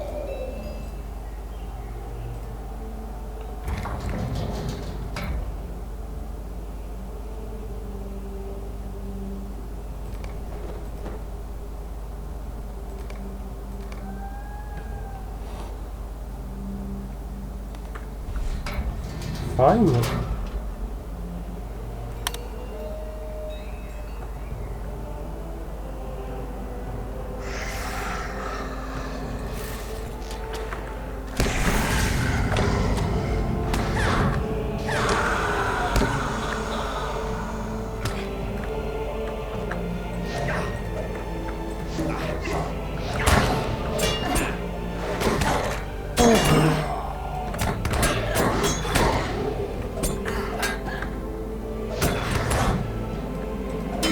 You think your petty little army will stop us?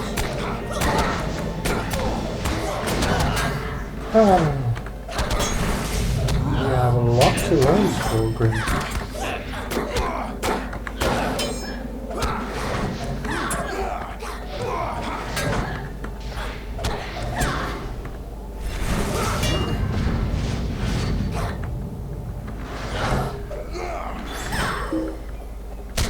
And now on to Skorgrím himself.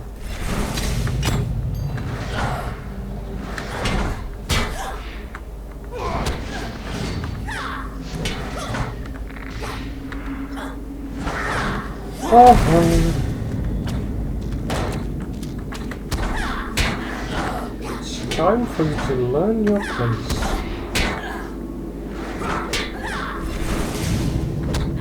And your place is most definitely not here.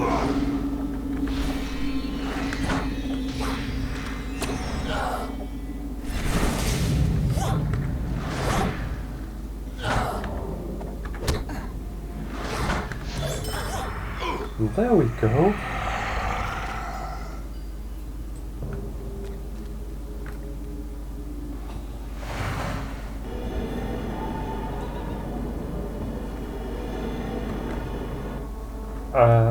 Okay. I do not like that fell spirit there. Well met, friend. You fought well, Elaine, and we have put an end to Skorgrím's menace. I am troubled by the escape of the Nazgûl and the apparition that appeared upon Skorgrím's death, but there is nothing we can do about that right now. At least we have paid the Dowerhands for their treachery. Let us away. It was a good battle, but I think it is time to leave.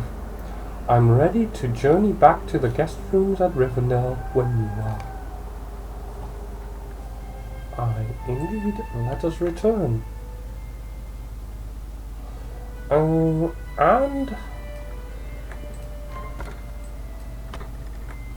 we have to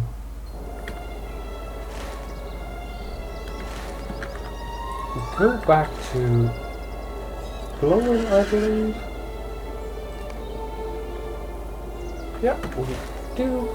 So we go to the stables and take a horse or an elk most likely and deliver this great news to Gimli.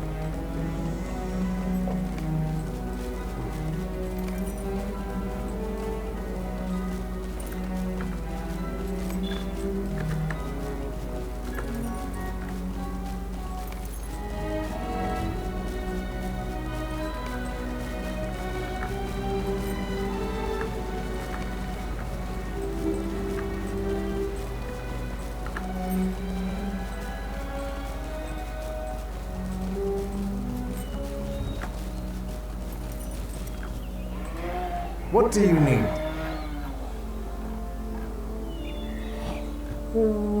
Misty mountains, glowing scamps. Let's travel there.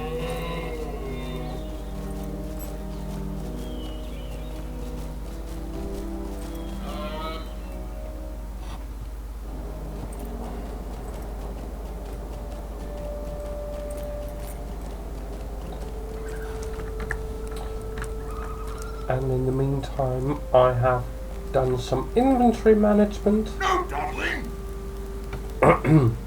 You bring tidings both joyous and darkling. The dour hands are done.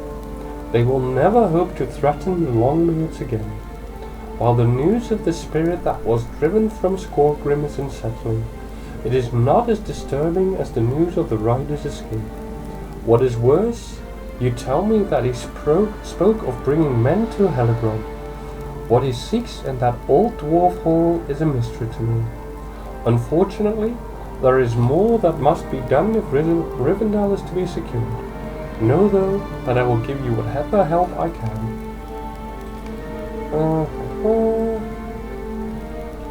Let's see if we can get a new piece of armor. That looks like a good piece of armor there. Don't really care for the ring, I think. Yep, we'll go for the Come and stay armor with there. Equip it. If you have a moment, allow me to tell you some of the tale of Heligrod, the ruins which lie north of here. The tale may shed light on what the rider seeks to accomplish, though I cannot guess what that might be. Heligrod was delved beneath the mountain of Orodnostor. It remained the northernmost outpost of Khazad-dûm for long years. Mithril was never found there, but a good many other stones and riches were. Those riches drew a dragon to Heligrod. Thorog he was named. He slew all the dwarves and made his bed in Heligrod's treasury. In Khazad-dûm, which the elves call Moria, Durin marshalled a company of dwarves to journey to Heligrod and slay the beast. Thorog was defeated, but Durin was slain by the dragon's dying breath. He was the fifth of that name. The next two had a sad end, but I will not speak of that now. Dwarves sought to reclaim Heligrod in the years that followed, but death hung heavy over that place, and they abandoned the halls and removed Heligrod's riches to Khazad-dûm. I do not know what the rider might seek to gain by taking Heligrod. Perhaps he simply wants to fortify it, but I would wager there is more to this deed than we can see. Perhaps by scouting the borders of Heligrod, we can learn more of his plans. Do not attempt to Heligrod itself. Too many dark things linger there, but instead seek the outer treasury. Seek near Nan Gomberag.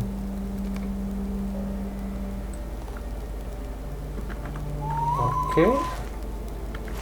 So we need to move north once again.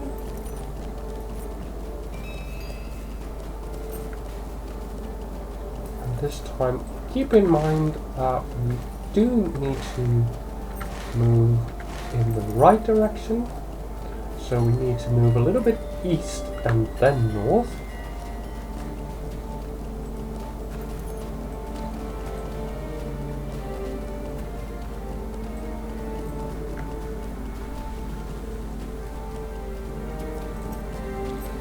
Now, I would absolutely love to tell you about the mining of the dwarves, but I do happen to know that in not too long, we will actually be traveling to Moria, and considering that Moria is an absolutely amazing place, I will, I think, refrain from delving too deep into the dwarf lore, at least for the time being. And yeah. Yeah, I'm gonna keep that a mystery for now.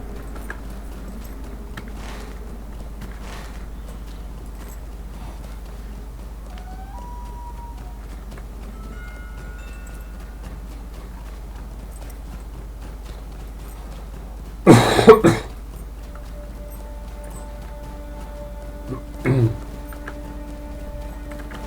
think we need to go here. Stay away from me.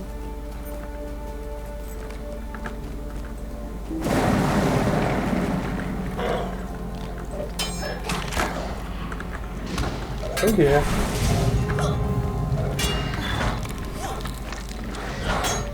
White here. Well.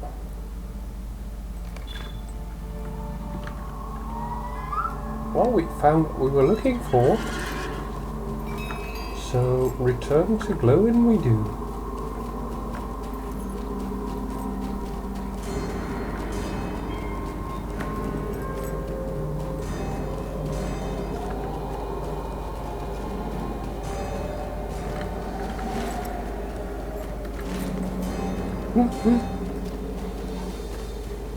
Now sometimes I really wish we had like a telephone so we could actually call about these quests. Say, hey, I found what you were looking for. Let's continue. But no telephone means we just have to make do with going back and forth, and in that way finding our way forwards.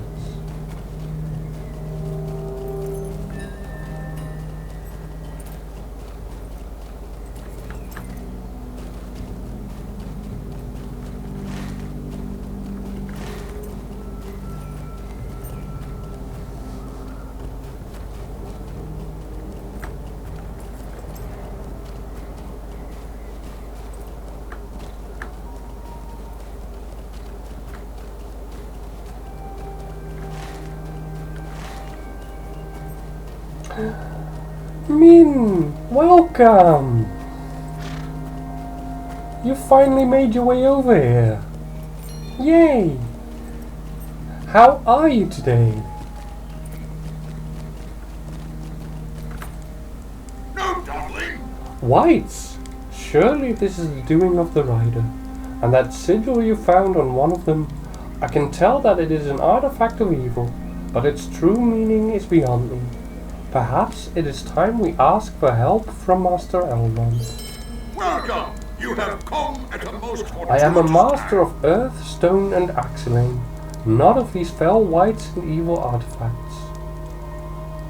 Go to Master Elrond in Rivendell and tell him all of what has transpired.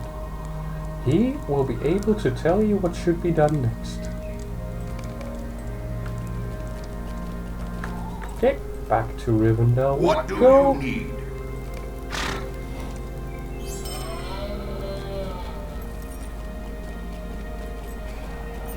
Good to hear. Is it Mother's Day today?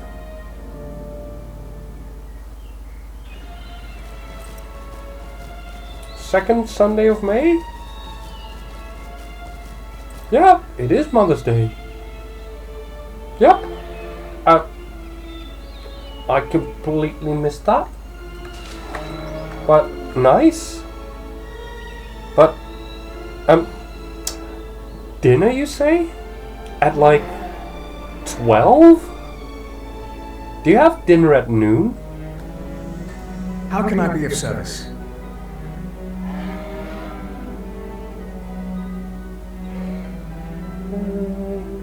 Can I? Yes. Well, yeah, it is lunch.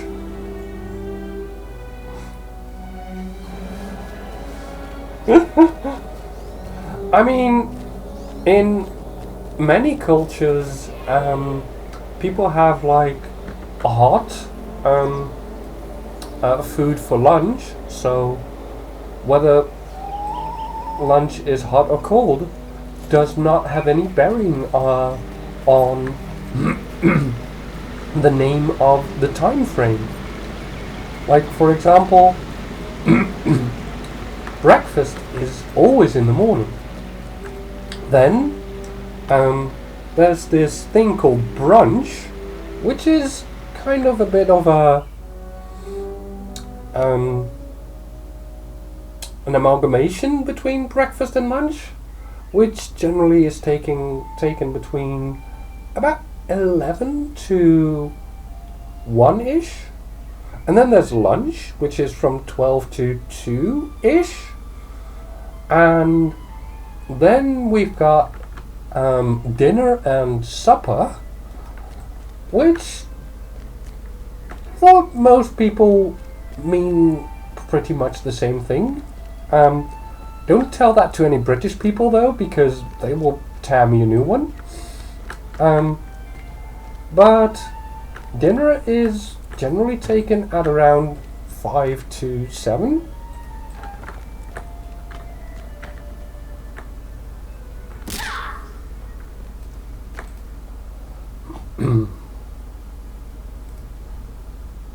So you have returned, and with evil tidings.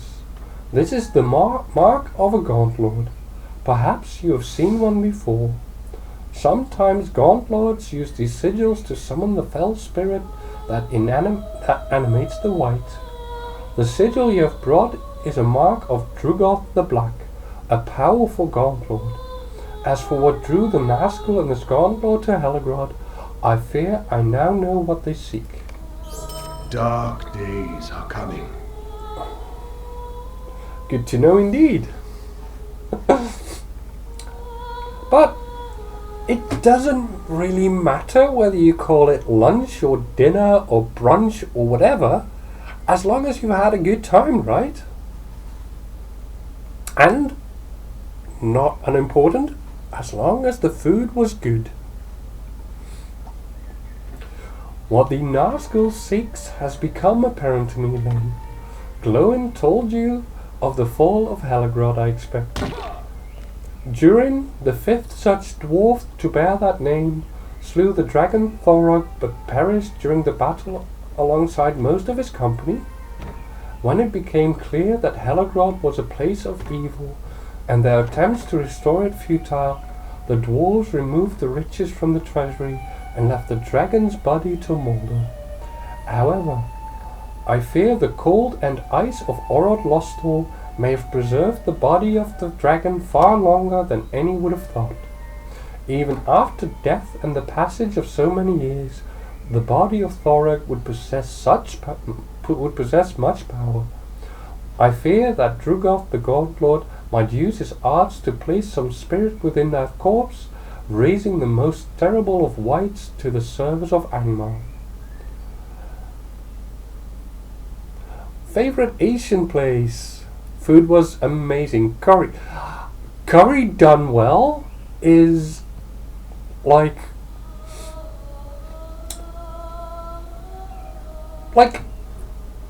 angels like caressing your tongue.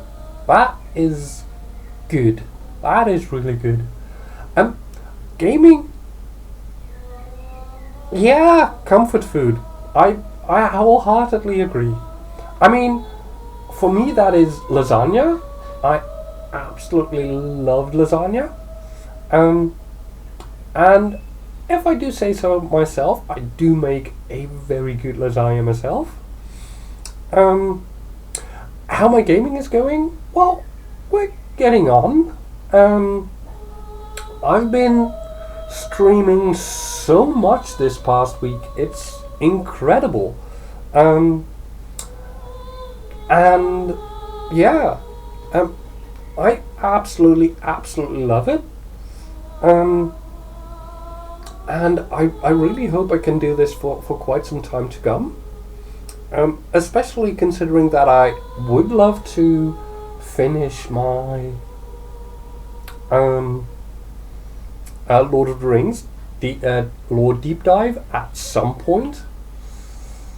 Although that will take quite some time, because I do believe the level cap at this point in Lord of the Rings Online is like level 100 with a gajillion quests, and we have only begun to scratch the surface at level 40, so yeah, plenty of content to come there.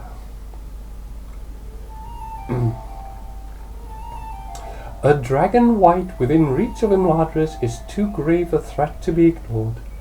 I must ask you to go into the treasury of Helagrod and put an end to the plans of Drugoth and the Nazgul. It will be a difficult task, so gather a party of mighty warriors and go forth. For you, I do have to explain that within Lord of the Rings Online, when you do the main quests, sometimes a fellowship or party quest pops up, but you can still do them alone. You just get like a massive buff, which means that it becomes a lot easier to actually get these quests done. So let's accept it. And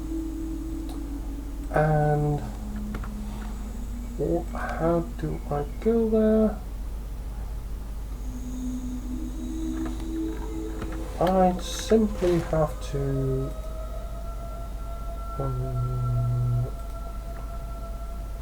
oh dear, Misty Mountains. Where are you? Yep, I do have to go north. Okay.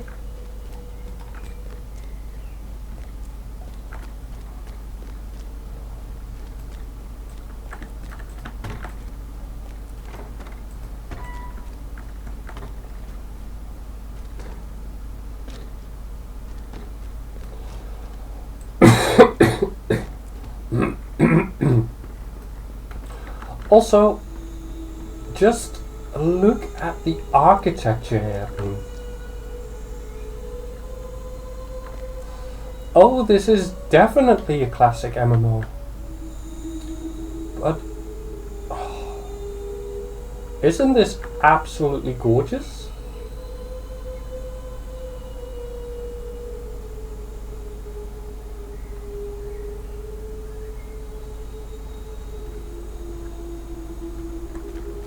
And this is just a small house.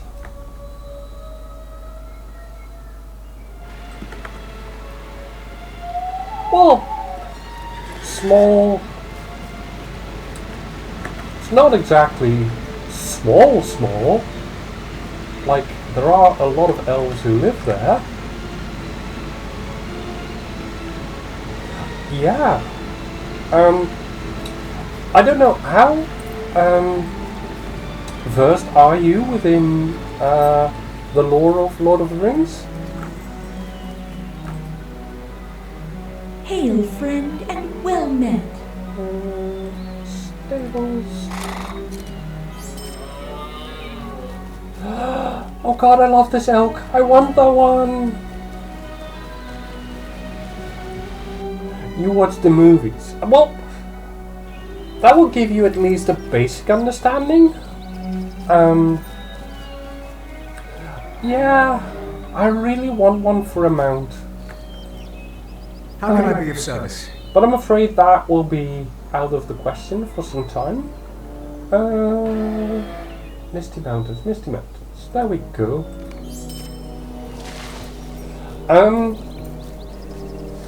The thing is that, especially when you watch the movies, you'll see that there is a great difference between the architectures of dwarves and elves, and where dwarven architecture is much more angular, like this, like stone-bound, basically. The architecture of the elves is more in tune with nature, and therefore are much more free-flowing, more, as if it comes from life itself. But, like, this is just a dwarven ruin, or a very simple outpost. Once we go into Moria, which was, as you know, one of the main dwarven strongholds, you'll see that the architecture that the dwarves made, like their carvings, while vastly different than that of the elves, is still breathtaking. And then we haven't even gone into like the lands of man yet, of the old Numenorians, of Gondor. I say the visuals in this game are absolutely gorgeous, and to be honest, we have Peter Jackson to thank for that. Because if he hadn't, taken that chance to write the screenplays, to try and convince studio executives that we should make the movies, and doing a much better job at it than the original movie, I might add, which is like this animated feature which is, to be honest, bad. Really bad. So he went to the studio executives and they were like, 2 movies on this? We cannot risk that. And then in a last ditch effort he went to Miramax. At least I believe it was Miramax.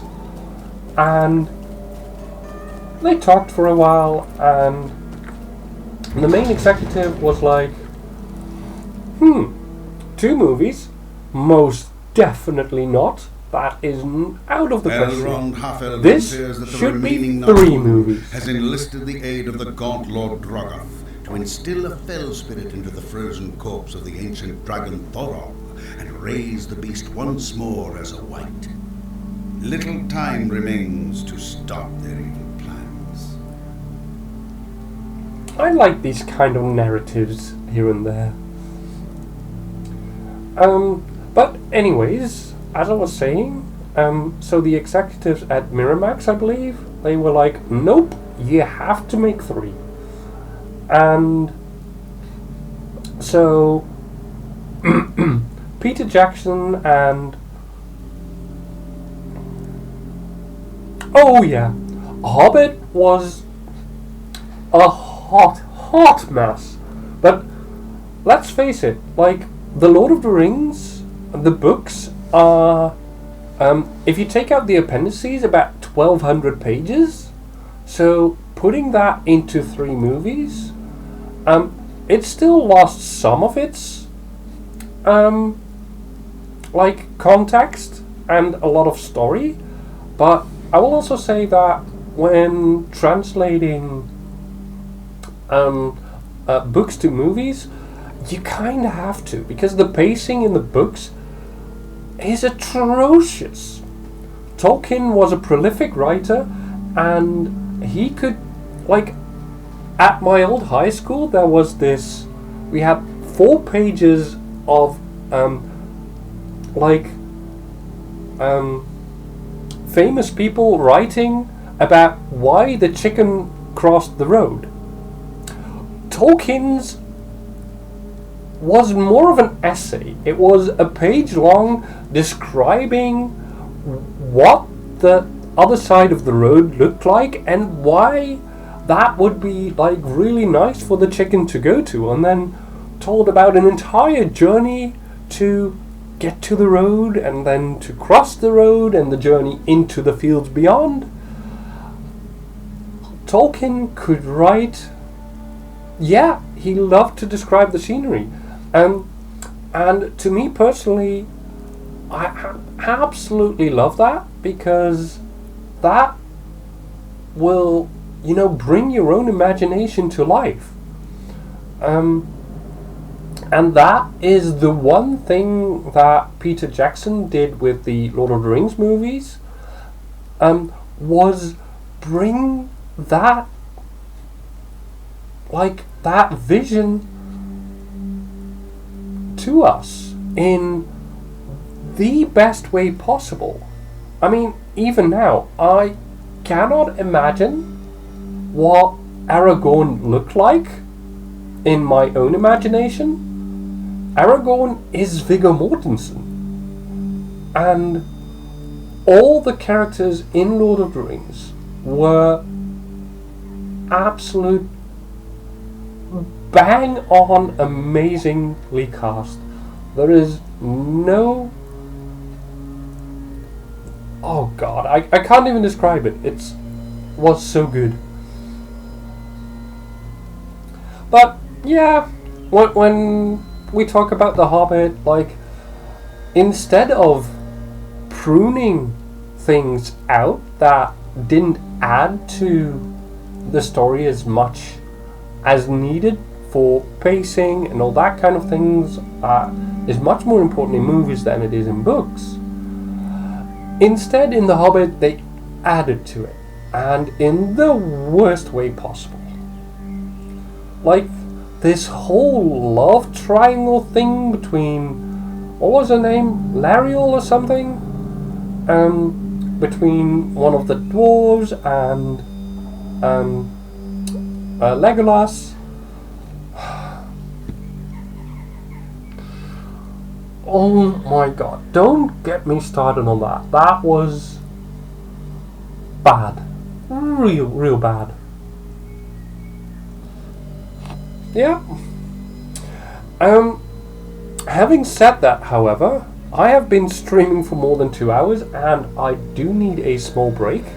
So, I will be back in like 5-ish minutes. So, see you in a bit.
And we're back! Yay!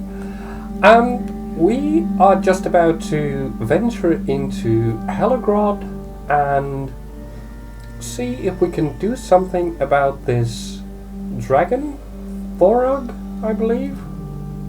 Thorog. Because we don't want Thorog to be restored as a white. Thank you, Min. Thank you. So let us just go. Oh, this is quite a few, but with our buffs that shouldn't be that much of a problem. There we go. I'm dealing with these quite easily.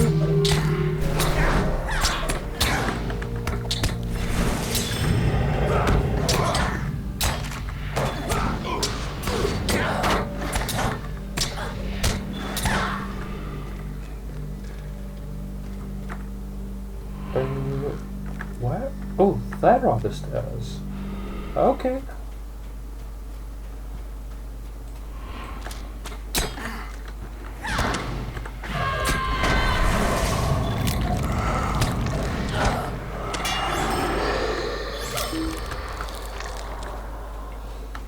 Let's quickly dive into here.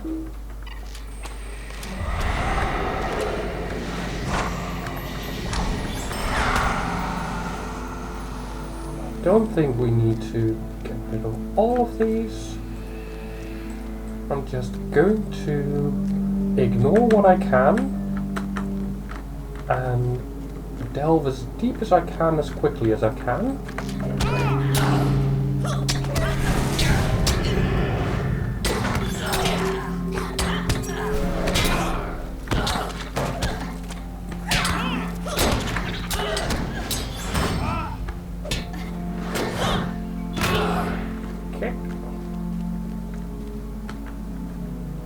Is this kind of looks like this might be covered in spider silk? I hope not. Oh, enjoy me. I should get into Baldur's Gate 3 at some point.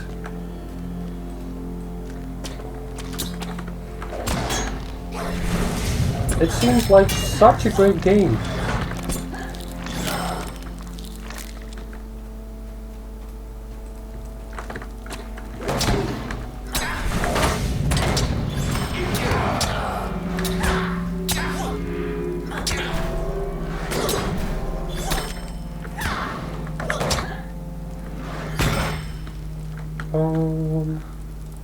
Doesn't look like this was the right way, so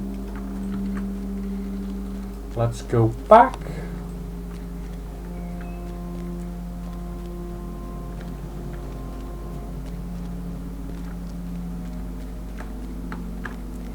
I will admit though that I'm not likely to have the time for Baldur's Gate 3 for quite some time to go.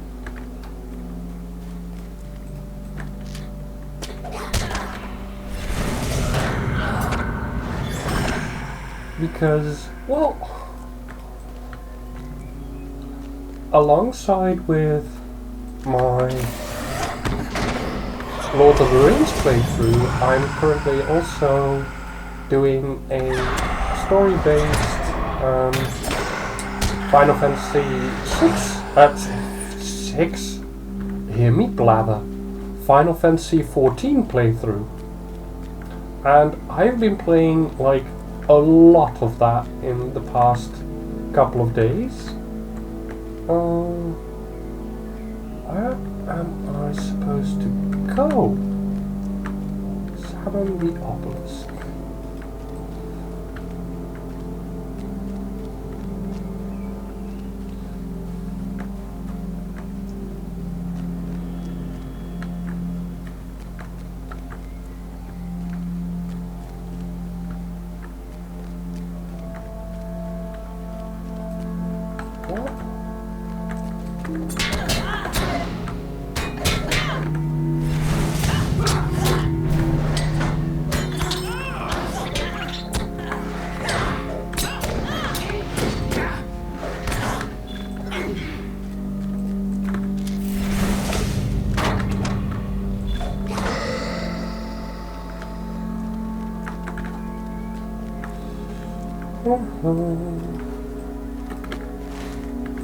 I'm just gonna run around here, see what I can find. So many... Oh! There's the dragon inside.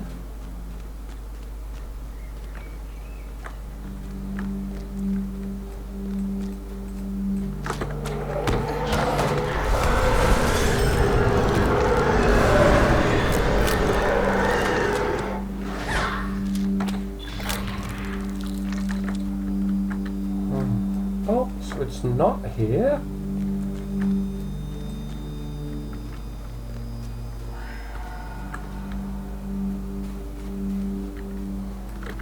To be honest, I don't even know where to go.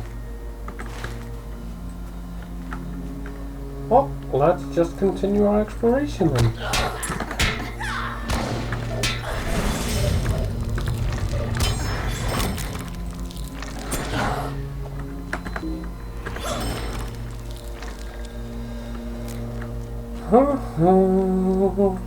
At some point we should blunder into things, right?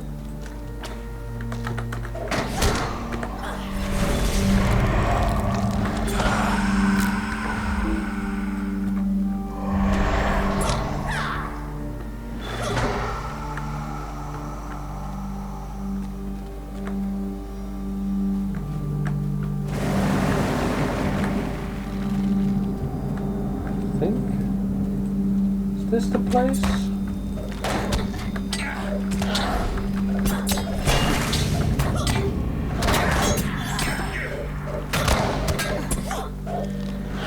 don't think so either. But what else is there to do?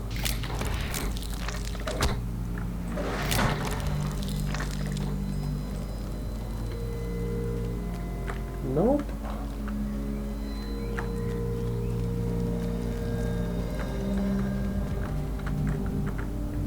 Oh. Let's get rid of these high priests, please.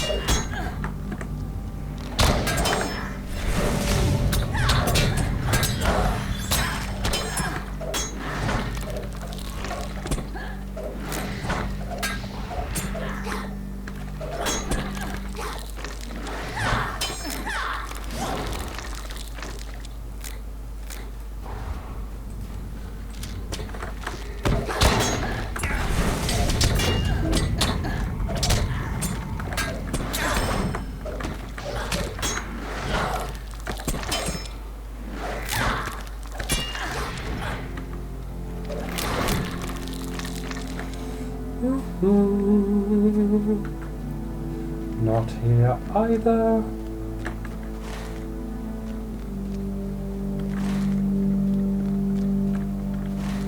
Oh. I have 2 more places to go, I think. There was one right there that led downward somewhere.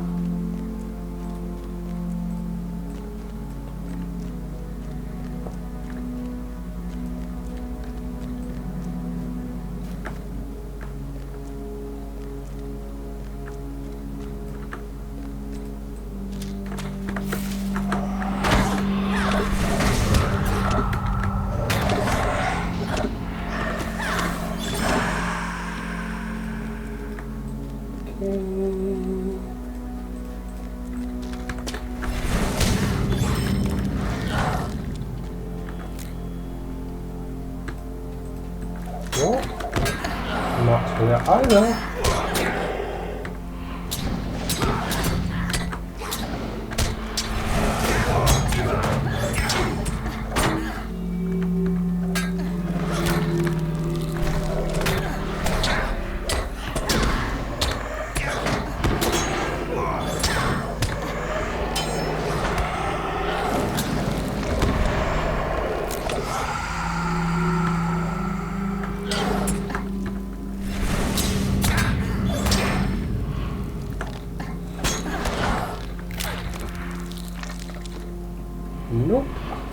Okay. I suppose we can go back to the entrance and see if there's something there that we've missed.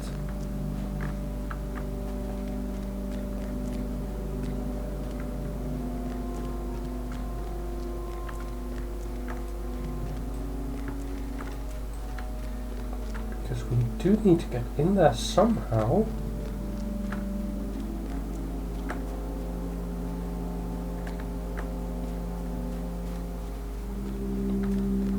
Right next to the stairs. Obviously I would miss that. A plaque on the side of this obelisk is written in several tongues.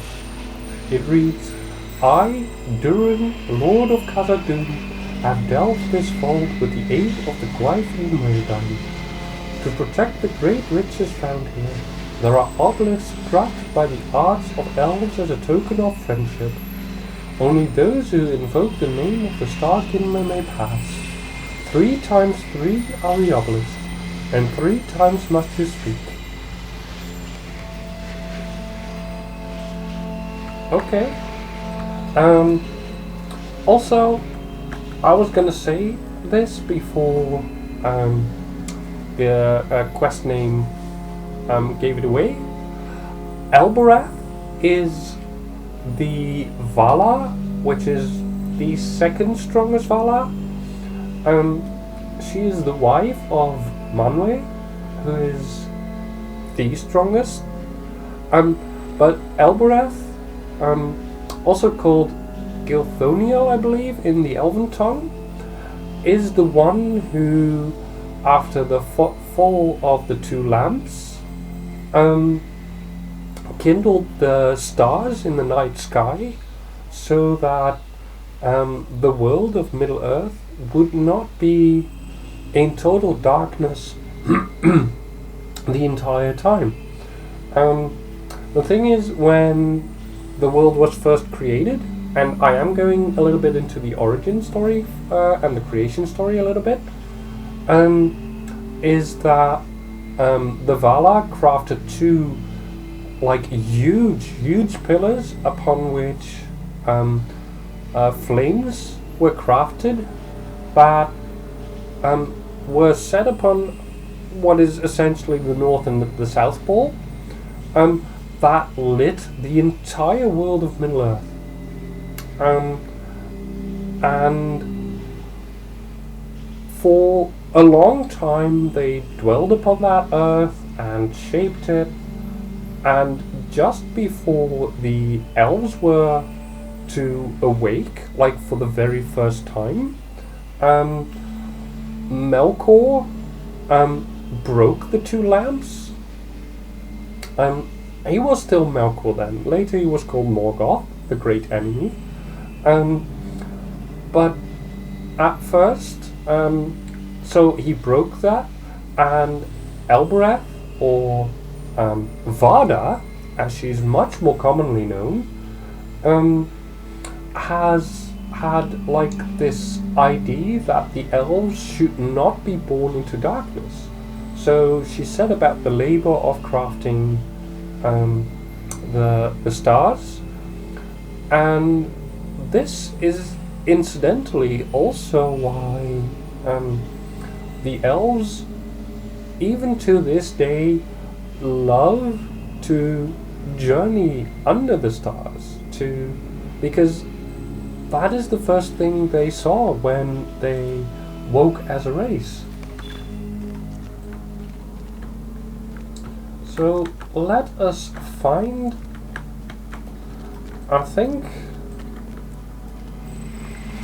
we already found them, like in these caverns, so it should now at least be a fairly easy track, because we've already dealt with most of the enemies guarding these obelisks.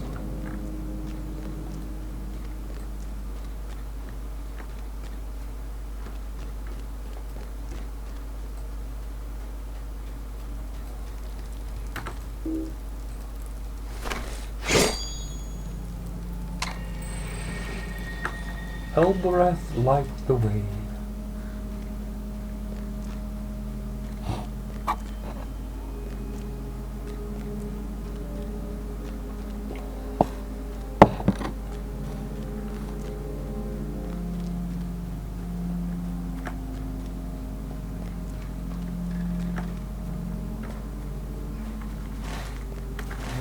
We didn't do all of it here, but might as well go here.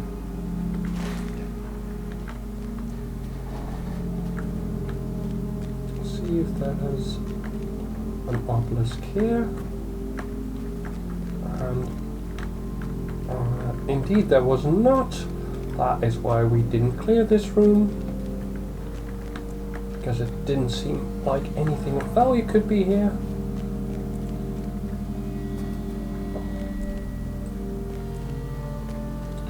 It appears that past me is much more smart than present me.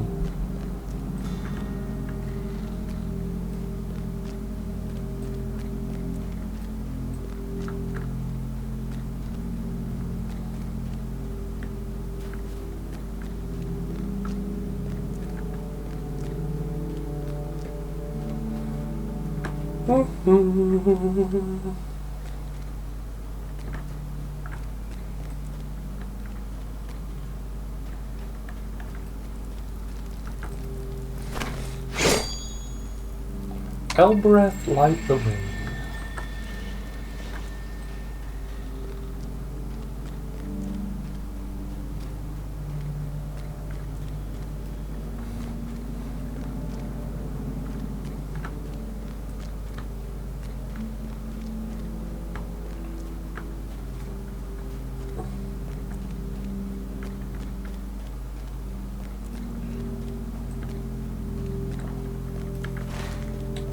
Now onto the final one.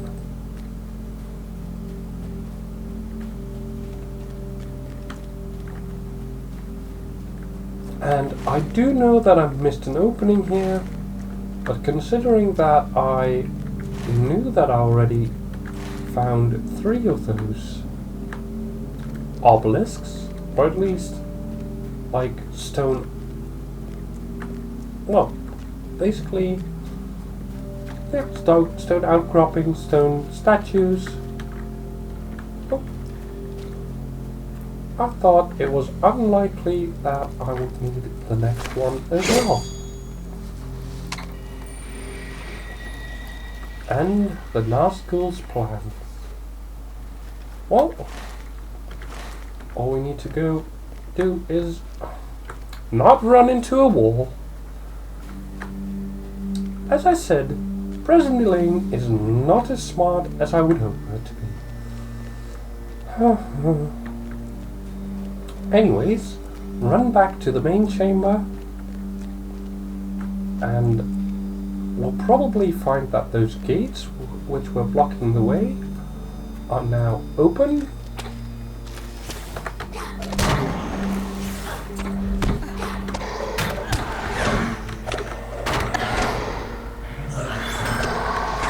All we have to do is deal with the Nazgul here.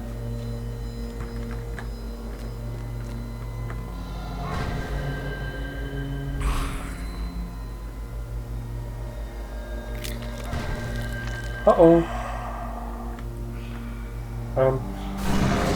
I do not like this.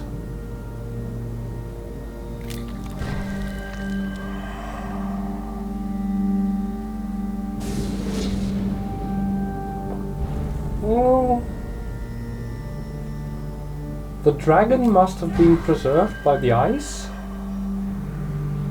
But we're stunned. We can't do anything about it. And in the meantime, this Drugoth.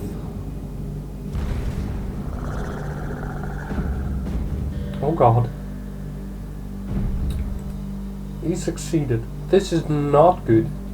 Not good at all.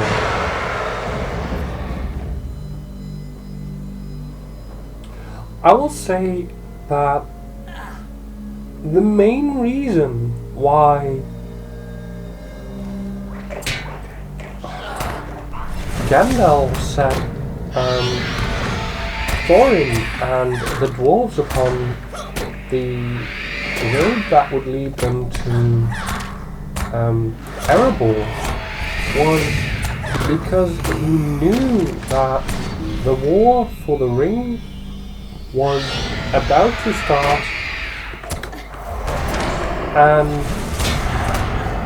he knew that with a dragon like Smaug possibly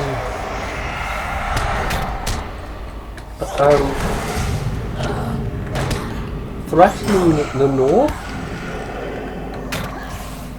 of the Free Peoples would complicate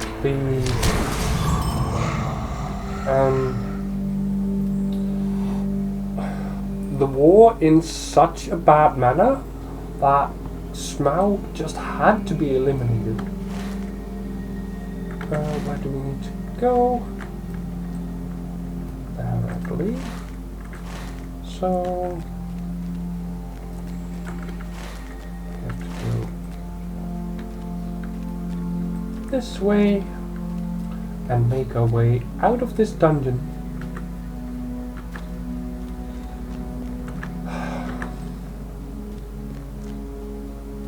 But this is bad news indeed. The missing Nazgul fled to the ancient ruins of Heligrod, where he and the god Lord Drogoth attempted to raise a dragon as the most terrible of lights. Though the ritual was successful, the Nazgul was sent back to Mordor, and the dragon white fled. I fear that Drogoth may yet bring the dragon white under his control, but that is not compared to the burden I must guide south.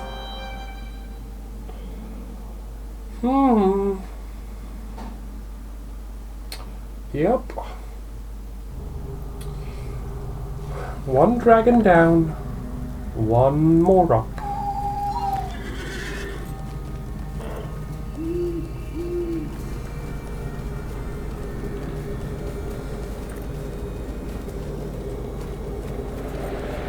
Back down to Elrond we go. And tell him of this most unfortunate of events.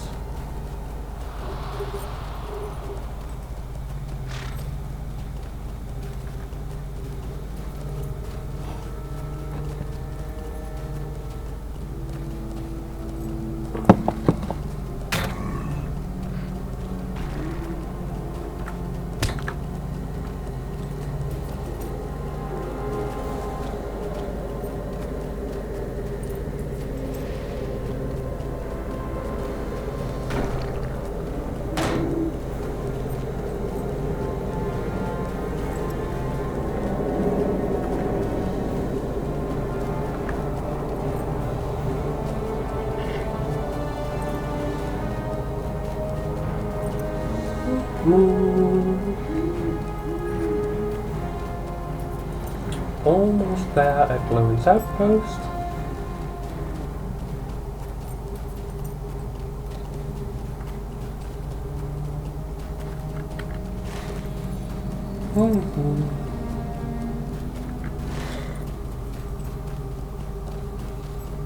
Misty Mountains.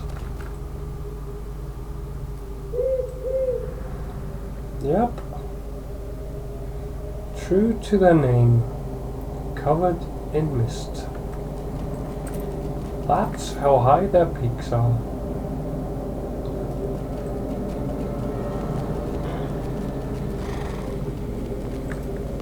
What do you want? Okay. To Rivendell we go.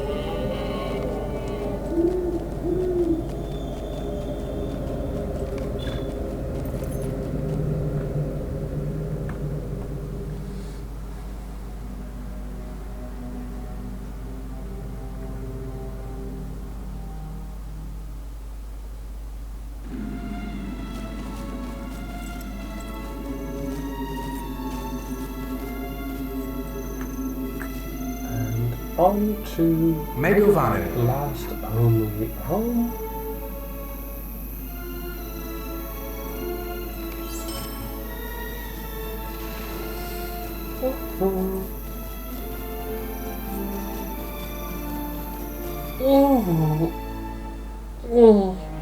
Stretch a little.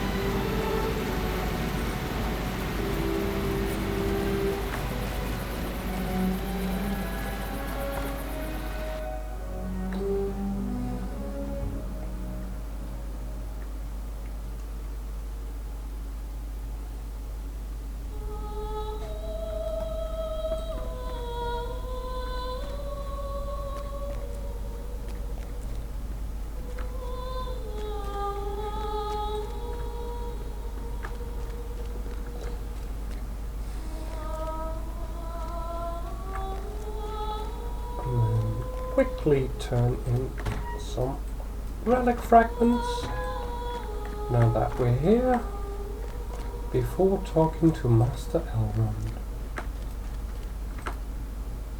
How can I be of service? Mind my words, traveler.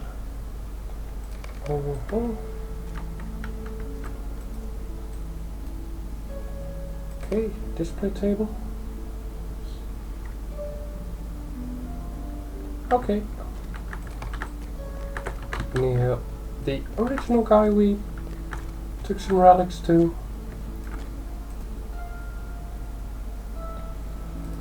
A strange fate brings you hither. You have done a great thing today, Lay.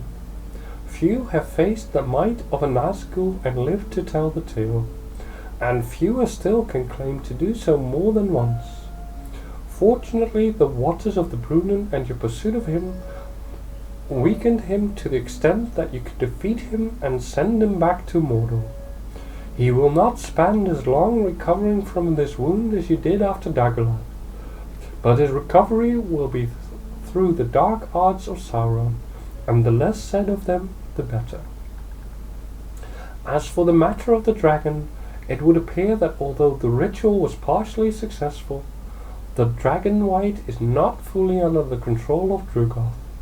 It still presents a threat to Rivendell, but not so great as would have been had the ritual been completed. For now, we can turn our attention to other matters, although someday you may wish to return to Heligrod and end this threat completely.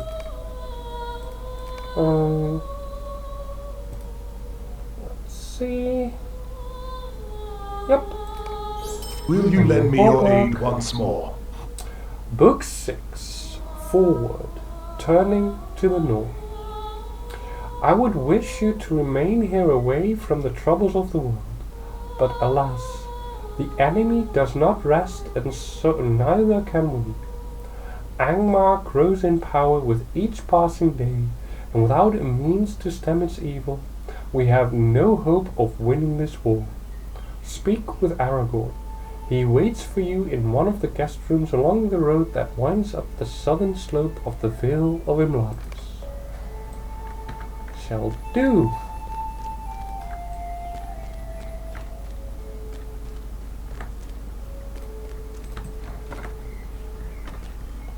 Shall do indeed.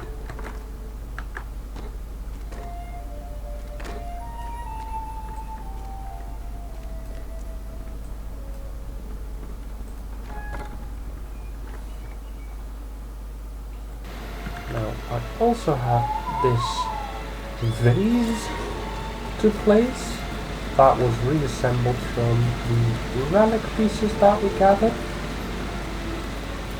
So might as well go there.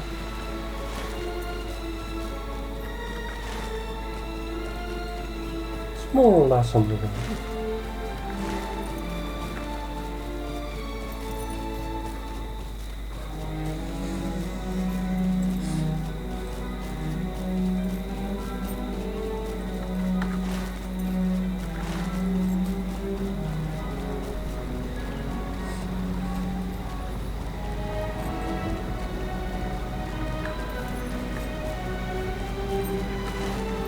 Oh. Almost missed it. There we go, placing the vase. Yay! That's annoying. I have to go back to Elrond. Or Delaros in this case, which is an Elrond study.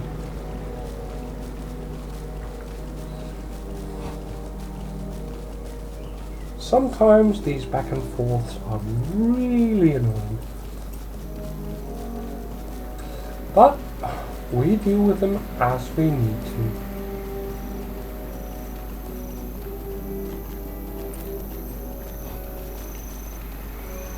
Let's just hope Aragorn doesn't send us back to Elrond as well.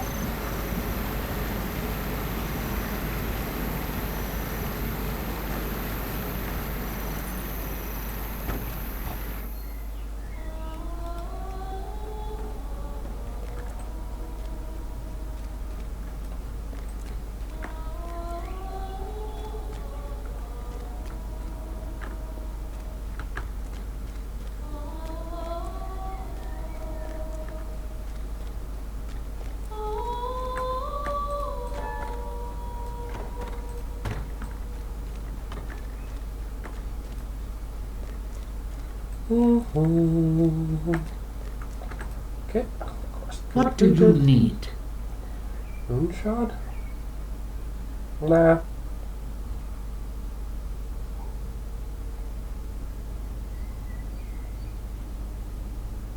Oh, at least that's slightly better increase.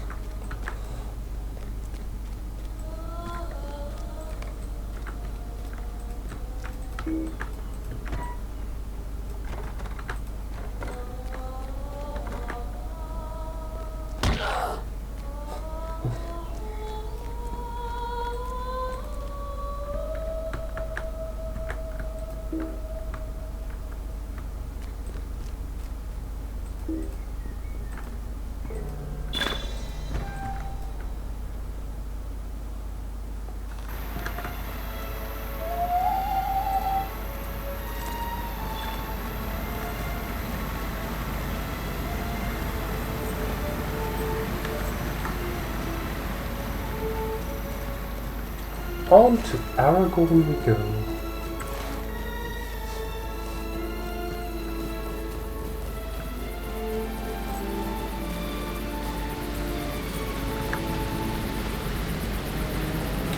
And someday, I will remember to give you a look of Imladris when it's light out. Look at how beautiful the full moon is.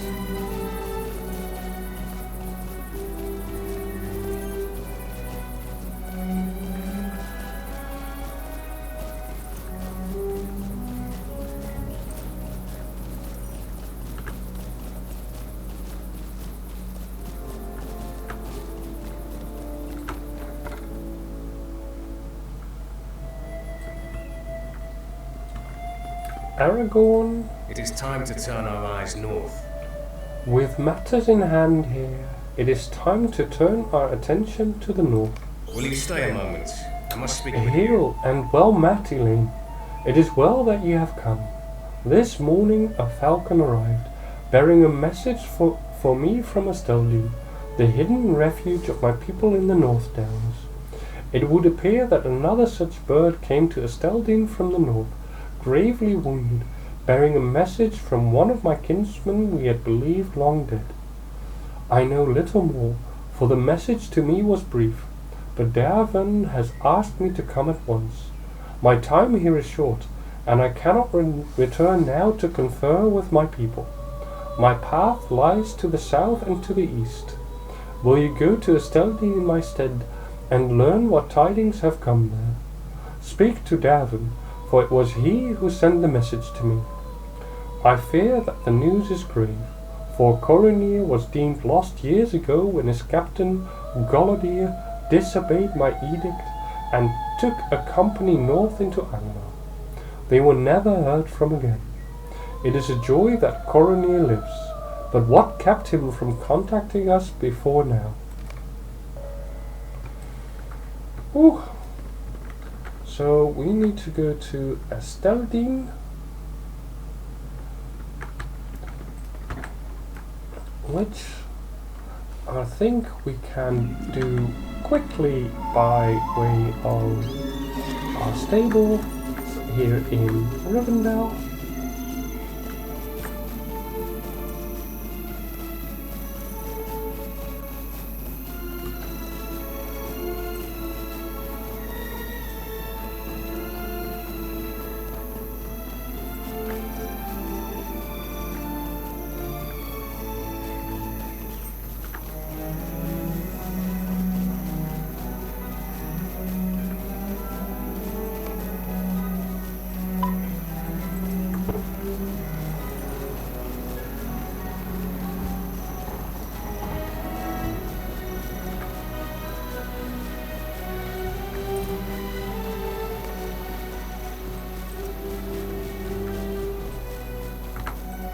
How can I be of service? Let's see. Skorgrím, there you are. And quick travel there.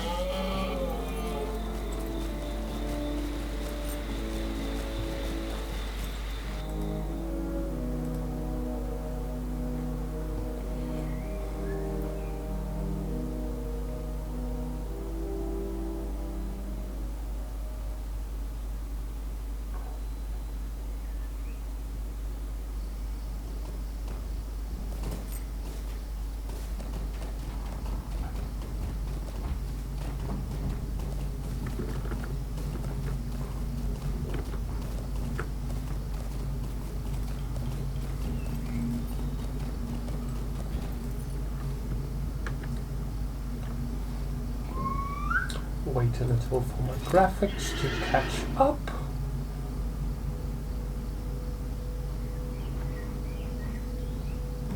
I think that is enough.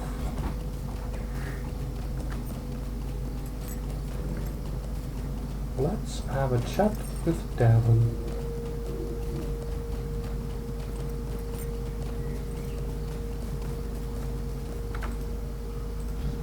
How can I be of service? Welcome, Elaine. Did Aragorn not come with you? Alas, but that is fell news. Well, there is naught for it now. You will have to do. Are you prepared for a long, dark journey? It is through Ram-Duath into Angmar that I must send you. Greetings. Perhaps I should start from the beginning. Many years ago, one of our captains, a man by the name of Golodir, desired to enter the realm of Angmar, for he had heard rumor that the descendants of the ancient hillmen of Rudar had made for themselves a home there and began again to multiply. He suspected also that a shadow had come again and took Handu, so fell creatures began to spread southward into the North Downs.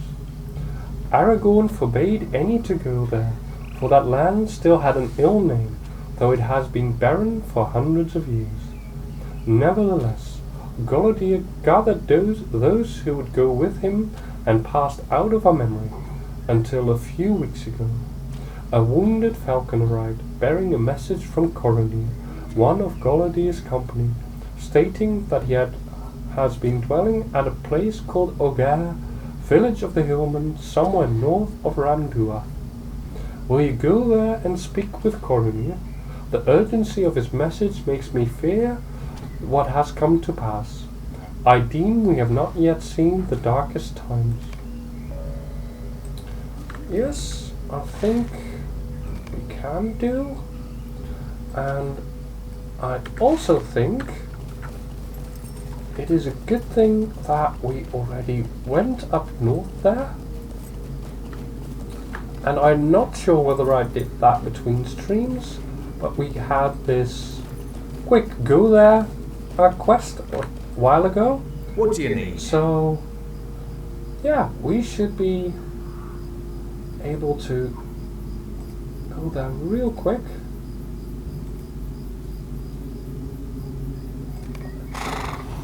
So let's just take a quick travel point there.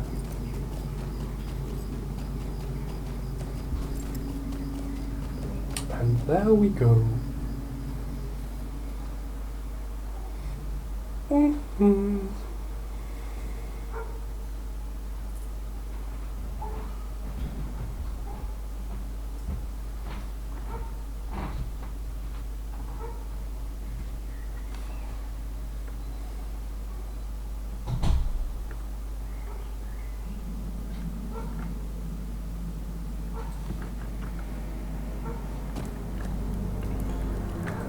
Probably the stable master.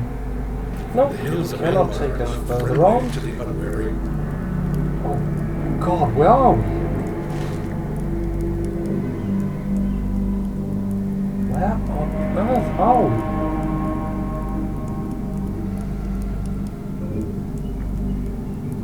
I don't even know where we are.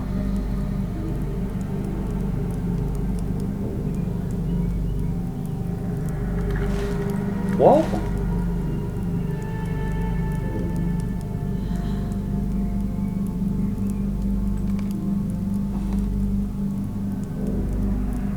Oh my God, I think we might be in here somewhere. That's not good.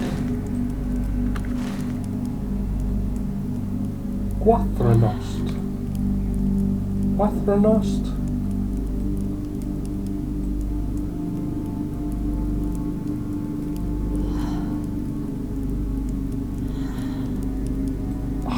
Absolutely no idea. You know what?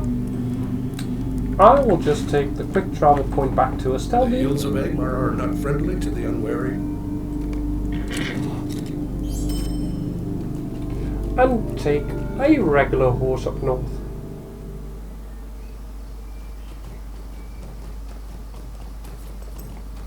Because that was scary.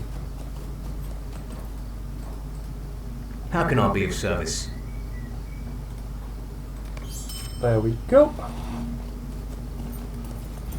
And that will be a bit of a long ride, but that is fine.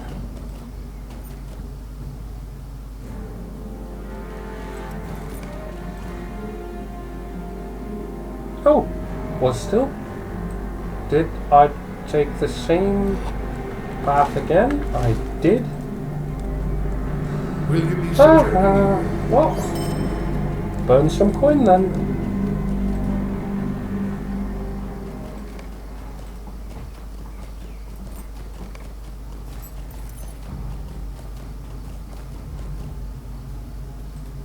What can I do for you? I need to go there.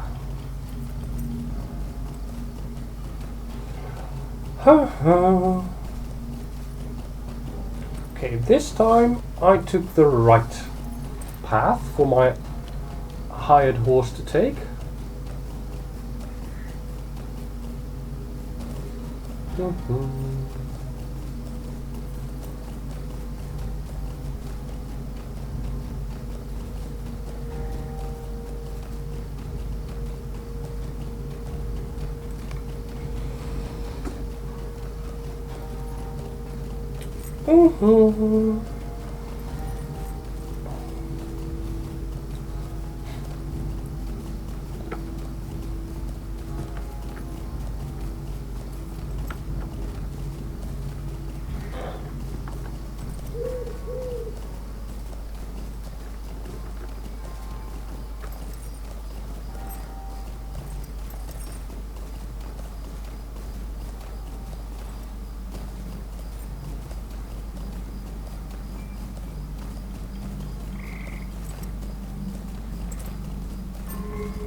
Where are we?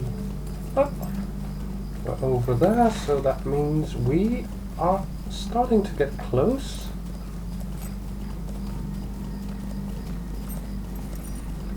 have to go through this mountain pass here and go through a tunnel, and then once we reach the other side it will only be a short ride until we get to Skorgrím, where this Skorgrím seems to await us.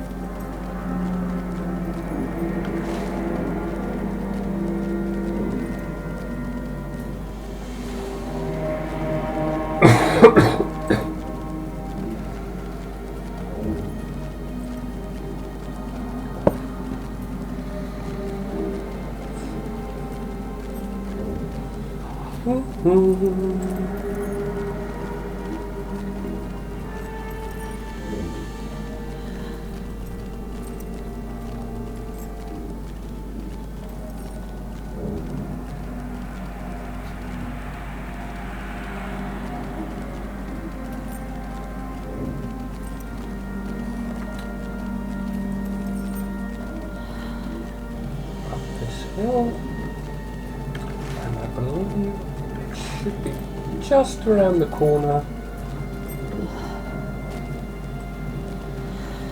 in a small valley here.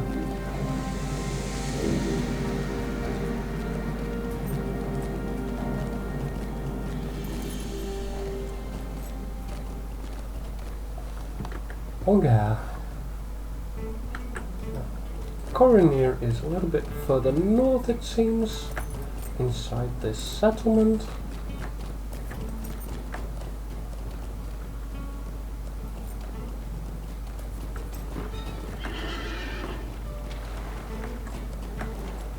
Oh. That was a graphics glitch, I think. That is fine. Here we are. Skorgrím. Greetings. Who are you? Nay, it matters not. All that matters is that you have come. Matters are grave, and we have need of any assistance we can muster. These good people are beset on all sides by the tyrants of Angmar, who now gather a mighty army to march south and crush the elves and Gondor between their hammer and the anvil of Mordor. Time grows short, and we must act quickly if we are to hinder the shadow of Angmar. Perhaps I should tell you somewhat of our long story. When we first came unto Skorgrím, the hillmen were suspicious of us, but not overtly hostile. Golodir quickly earned their respect, for he was a great captain among us, and was able to inspire the heart. We learned that the hillmen were under the oppression of a remnant of Angmar that had returned to Khan Dun from over the misty mountains. But worse, a sorcerer much likened to the witch king of old had also come to the evil city. The hillmen called the sorcerer the false king, for they knew well that the witch king himself could never return to Angmar. Golodir determined that this steward of Angmar had to be stopped before he could gather strength in the north. He gathered together as many of the hillmen as would follow him and journeyed east with the rest of our companions, believing that Angmar was not yet strong enough to withstand a united front. I was left behind to take word to Esteldin in the event the expedition failed, which it did. Do you wish to hear more? Yes? So you would know how this tragedy came to be? In truth, I know not.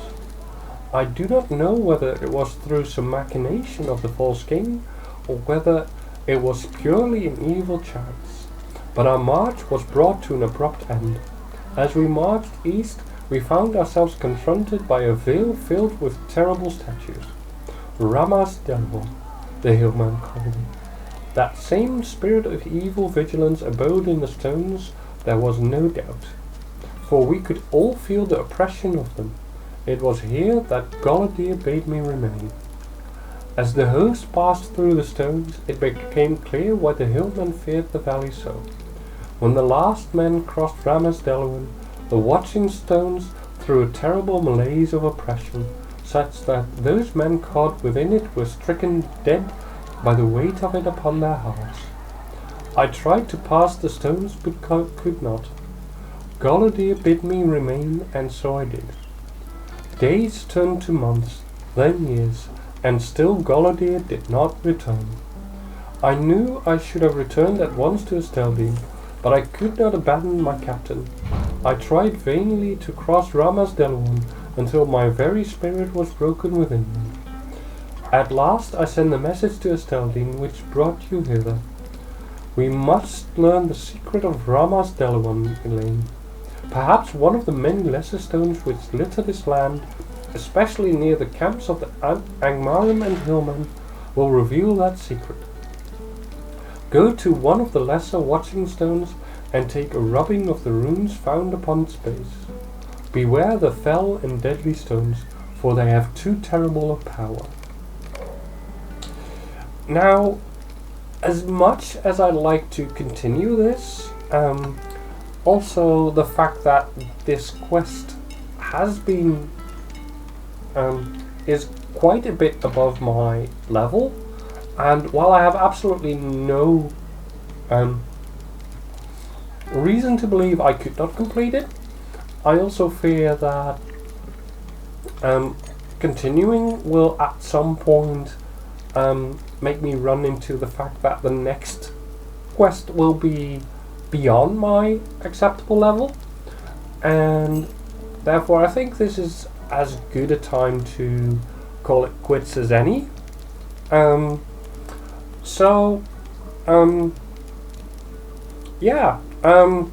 A bit of a short stream today, really, especially since I've done quite a few longer streams this past week.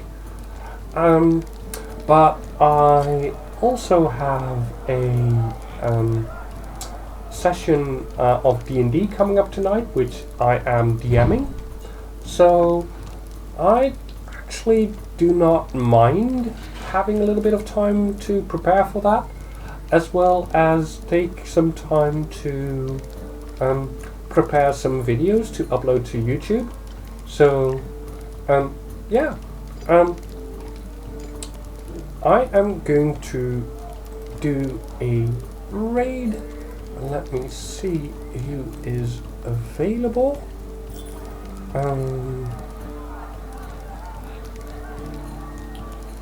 And yeah, I think I will just go to Yes Lune.